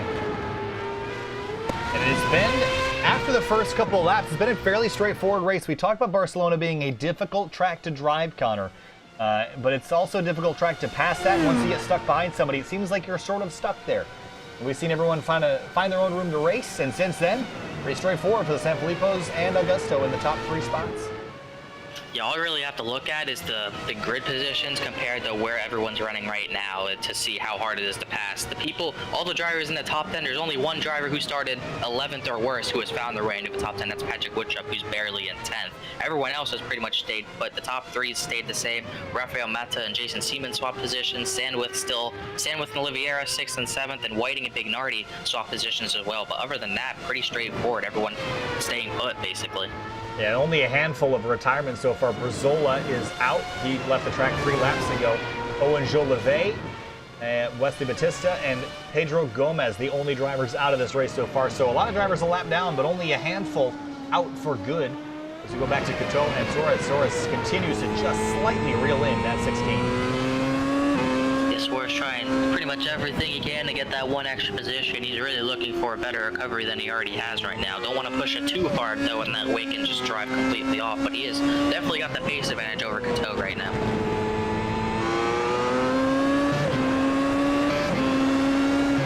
little bit of grass on the left front there as he runs out a little wide at the exit of 9. We'll ride on board. We're going to shut up for one lap and we'll just watch Marco. No, Austin, just like that, Suarez has gone around. He didn't spin it completely around, but he's definitely lost all his time as Couto. There's a look. Just got locked up the brakes a little bit too hard. Kind of panic brake there and locked him up. We're going to go silent for one lap. We'll watch Marco on board.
Back live here on Sim TV, watching the closing moments of Barcelona in the Formula I F1 World Championship. You're watching Marco Sanfilippo, who has been flawless all day. It was the overcut strategy that got him in front of the teammate Danilo Sanfilippo, back 13.3 seconds. But how about a battle for fifth here? Here's Siemens and Cody Sandwith. Yeah, after Siemens made that mistake, he hasn't been able to pull away from Cody Sandwith, and Sandwith is gonna have the run to the inside, dead even in the turn number one. No one's gonna give an inch, but Jason Siemens has to let him go, and Siemens is around again. Oh. And this is what I keep talking about. He just makes too many mistakes. His tires get too heated up, and he just cannot keep the car under him. He's gonna lose that spot to Cody Sandwith. Siemens back to 6th place. Still a pretty solid run today, though, so nothing to hang the head over. Meanwhile, for 13th, well, Fernandez Greer, remember this car was crashed earlier in the race. He's back to 13th, so while it might not be a top 10, might not be a point-scoring day, still a pretty solid recovery. And he was able to get by Ramiro Soares after Soares had his slide in the hairpin a few laps ago. A really good climb by Greedo to get back up to 13th position. He has the pace, no doubt about that. He's just got to curb that It's unfortunate that he had that mistake to put him down the order so far. He probably could have had a, for sure, points day if not for that. Soares putting pressure on Greedo again, but 4/10 back, closest battle on the racetrack, with just about 7 laps to go. Soares has nothing for him in the turn one. I don't believe he has enough of a run. Trying to see if there's any other sort of battles going on. The battle for 10th isn't too close. Patrick Woodstrup is looking to come away with that 1 point and just hoping his teammate, I believe they're teammates, yeah, hoping his teammate Jason Siemens does not throw any more points away than he already has. Already back, gave up that 5th position to Cody Sandwith. He's just hoping Siemens keeps it on the track. Hopefully he's telling him to do so. Yeah, the goal is to have both teammates running equally as well. And this is probably one of the closest races they've been together, only separated by 4 positions, but you want to be a little bit closer like Marco and Danilo are, because they're just going to walk away with the Constructors' Championship at this rate. Especially because, worst case scenario, I mean, Marco and Danilo are not suddenly going to get horrible. They might lose some pace in comparison to some other drivers through the rest of the year, but Marco and Danilo have been winning so much and been podiuming so much that dethroning them from the Constructors' Championship, even only 5 races into the season, will be very, very difficult. It's going to be it's really going to be a big day today, because their main competition for that Constructors' Championship mini TQ with Ben Fuller and Tim Matsuki, they're both not obviously not here today after both of them were 1-2 last week, and it's going to be the complete opposite this week with Fratelli Caponi Corse going 1-2. So the Caponi Corse had a 8-point lead in the Constructors over that team, but because those two don't show up and they can't fight with these two drivers, their lead's going to expand to a 1 race pretty much. And it's interesting to look at the top 10 here on the left-hand side of the screen, that besides the Fratelli Caponi Corse, the drivers at the top 2, the Siemens Privateer team is the only other team that has both of their drivers inside the top 10, so that's definitely an accomplishment. That's a great job by them to get some points, and like we keep saying, hopefully Siemens can keep it on the track, but those two are always pretty much fighting for those points. Siemens definitely could have a lot more points than he does. I believe he only has 1 point, if I'm not mistaken. He could have a lot more. Teams actually struggled to get their finishes that they deserve, but this might be one of those days where they finally get what they deserve today. 5 laps to go. Ramiro Soares has looped it again, this time in turn 8. Yeah, just really struggling, trying to push too hard, and it's going to cost him at least a chance at another position here. He's gonna fall back to Grabowski probably here. Here's a replay of it. Just got in a little bit too hot. Not enough downforce on the rear of the car. Just looped it around. Tried to keep it in the gas to try to loop it around, hopefully do a 360, but it wasn't able to do it. And Grabowski hoping to get that position back, hopefully. Marco Sanfilippo coming on through. He's in turn 9. Will be coming to 4 laps to go this time. He leads by 15.6 seconds. He would have to take a catastrophic mistake to get him off the top step of the podium today. An absolutely flawless drive, the perfect strategy. The move of the race wasn't a race on track. It was definitely, like we were saying, that race to the pit lane was definitely key. He didn't win the race at the pit lane, but he definitely won the race on the track out of the pit lane for sure. It looks like this car is being driven by AI with how perfect the lines were through that chicane. It looks like it's auto-generated. I mean, he's just been on every apex perfectly and has made very, very few mistakes over the course of the race. Just watch this line through turn 1 and 2 here. And have to start nicknaming him the Machine or something. I guess we're gonna have to. He's just robotic out here. He puts the car in the absolute most perfect apexes you will ever see on a racetrack. It's really inspiring to watch out here. I mean, these cars are not easy to handle around here. Oh no. And he's just putting it on the apex every single time. And so is Danilo, but Marco's doing it faster, and that's who they give the trophy to at the end of the day. Yeah, he's definitely doing a better job getting the power down, not letting that car slide out of the turn. No mistakes whatsoever. The only time I saw one mistake out of him was the littlest wiggle when we were silent there for his laps there. That's the only time I saw him put a wheel out of place. And even still, he probably did it at a fast pace. As speaking of that fast pace, he's coming up the lap 7th place. That's the verse in Olivier. We're only going to have 6 drivers still on the lead lap. Yeah, a handful of F1 APS silver cars, and one of them, Flavio Clavati, he's going to move over and let on by Marco. And the next car up the road is the Steverson Olivier, the other F1 APS silver car. And now 3 laps to go this time. Yeah, that's the person who will probably be a bit annoyed that he's getting lapped here. He's still trying to catch up to Jason Siemens, as I do say that, though we lost a lot of time to Siemens the last lap, so he'll maybe hoping the leader gets to Siemens to lap him and maybe get that 6th position away, hopefully. Back to Garrido and Couteau. 0.8 of a second. Yeah, Couteau just can't get that. He seems like he's getting into that dirty air, and he just can't really make much time right now. He actually he lost a lot of time. He probably actually lost that position to Garrido last lap when we weren't looking at some point. Actually, yeah, it was this lap where Couteau actually lost that position. I wonder where that happened, but Couteau's just trying to get right back up to him, hopefully.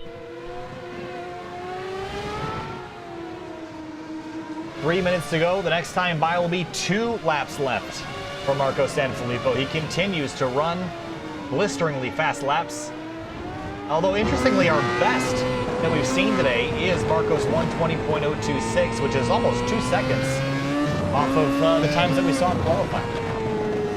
Yeah, the qualifying speeds are absolutely outrageous compared to what we're seeing in the race trim. Obviously, they come close to the 19s, but definitely, obviously, like you said, they haven't gotten into the 119s. Danilo's fastest lap is actually 0.3 off of Marco's lap. I've been surprised that they weren't closer in the fastest lap. That's just showing how robotic this machine is today.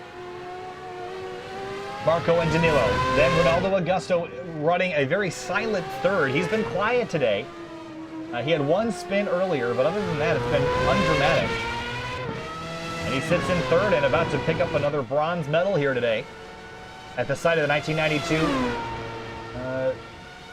Barcelona Olympics. So Ronaldo continues to impress us with his pace and his speed, but it's just not quite enough to be at the top step yet. And not quite. This is actually, I believe, going to be a 2nd podium. This is the first time he's going to be 3rd. He had that runner-up finish at Road America in the season opener. Augusto did, so not quite there yet. He's got to find some sort of pace on these 2 teammates, but he's still showing some signs of promise here, as he's still way out ahead of pretty much everyone else. Rafael Mata pretty much about 28 to 30 seconds behind in 4th. The more lap traffic this time is Jason Siemens, the other Siemens privateer car. Teammates with Patrick Woodstrup in 10th.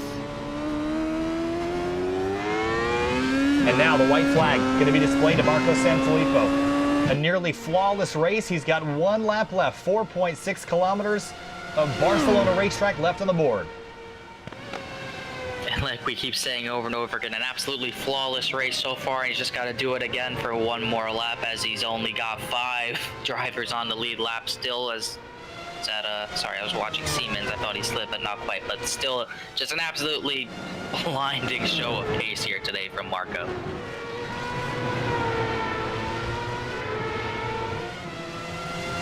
Now into turn 5. Oh, a little bit of a mistake. First one we've seen, but it's not going to matter. You're allowed to make one. Yeah, only make one. It's really the only turn he's somewhat struggled with, and he's pretty much conquered it anyways today, so no harm, no foul. And for Marco Sanfilippo, looking back at the season that he has had, he's got to feel pretty good about the way that their team is moving right now. Oh, it's absolutely crazy what they've been doing, especially in today's race. They're going to take a huge points lead in constructors. Marco Sanfilippo is going to gain a lot of points back in the driver standings. He was He's about a race's worth back of Ben Fuller and Danilo Sanfilippo, but he's going to be right back in it after today. Marco Sanfilippo has not yet won a Grand Prix in the 2020 Formula I F1 World Championship season. He will do it today. Marco Sanfilippo wins the Spanish Grand Prix at Barcelona. It's going to be a bit of maybe a disappointing result for Danilo Sanfilippo. Definitely lost that race on pit road. Might be a bit frustrated with himself, but it's still a 1-2 team finish. Well done as the field comes across the line. And now it's going to be a long way around for some of these drivers. Only 5 drivers, though, will cross the line. Everyone else was a lap down. We'll go through your top. Well, I guess we'll roll through the finishing order here as we wait for the rest of the field. Marco Sanfilippo, Danilo Sanfilippo, both Italian drivers at their home GP last week. They head to Spain. They conquer there. Then a pair of Brazilians, 3rd and 4th. Cody Sandwith from the U.S., then Siemens out of Illinois, Oliveira from Brazil, Whiting out of Florida. Another Brazilian in Bignardi, Patrick Woodstrup in 10th. And then Jordan Sinibaldi, 11th place after the trials and tribulations he had earlier in the going. Jolivet, such a good start to the race. He'll end up, disappointingly, in 19th with a DNF. The same thing for Wesley Batista. He was really strong as well, but that little mistake he had out of a final corner, he just called it quits, didn't really want to deal with getting through the field. 2 drivers who really had a lot of pace, but they weren't able to close the deal. We're going to step away for a moment. We'll be right back with interviews if we can get a hold of people. Stay with us.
Welcome back live to the Formula I F1 World Championship, where Marco Sanfilippo has just dusted the rest of the field. He comes on through checkered flag, his first Grand Prix of the season over teammate Danilo Sanfilippo. Ronaldo Augusto, your podium. Then Mata, Sandwith, Siemens, Oliveira, Whiting, Bignardi, and Woodstrup, your top 10. We head to Long Beach in 2 weeks, Connor. Expectations and thoughts heading into that race? It's definitely one of those tracks where, like I said earlier, you got to be watching for that lap 1 pileup. It's a really tight corners to start that circuit. It really doesn't get any wider than maybe that one short shoot there at Long Beach. So you got to really be careful if you're in the mid pack, and it's going to be a little bit of attrition in 2 weeks' time. That's going to do it for us this afternoon. Thanks for joining us. You'll see the Weekend Warrior Spec Racer 4s from the Nürburgring tomorrow afternoon at 4 p.m. Eastern. Thanks for watching. Hang tight, and we'll see you tomorrow afternoon.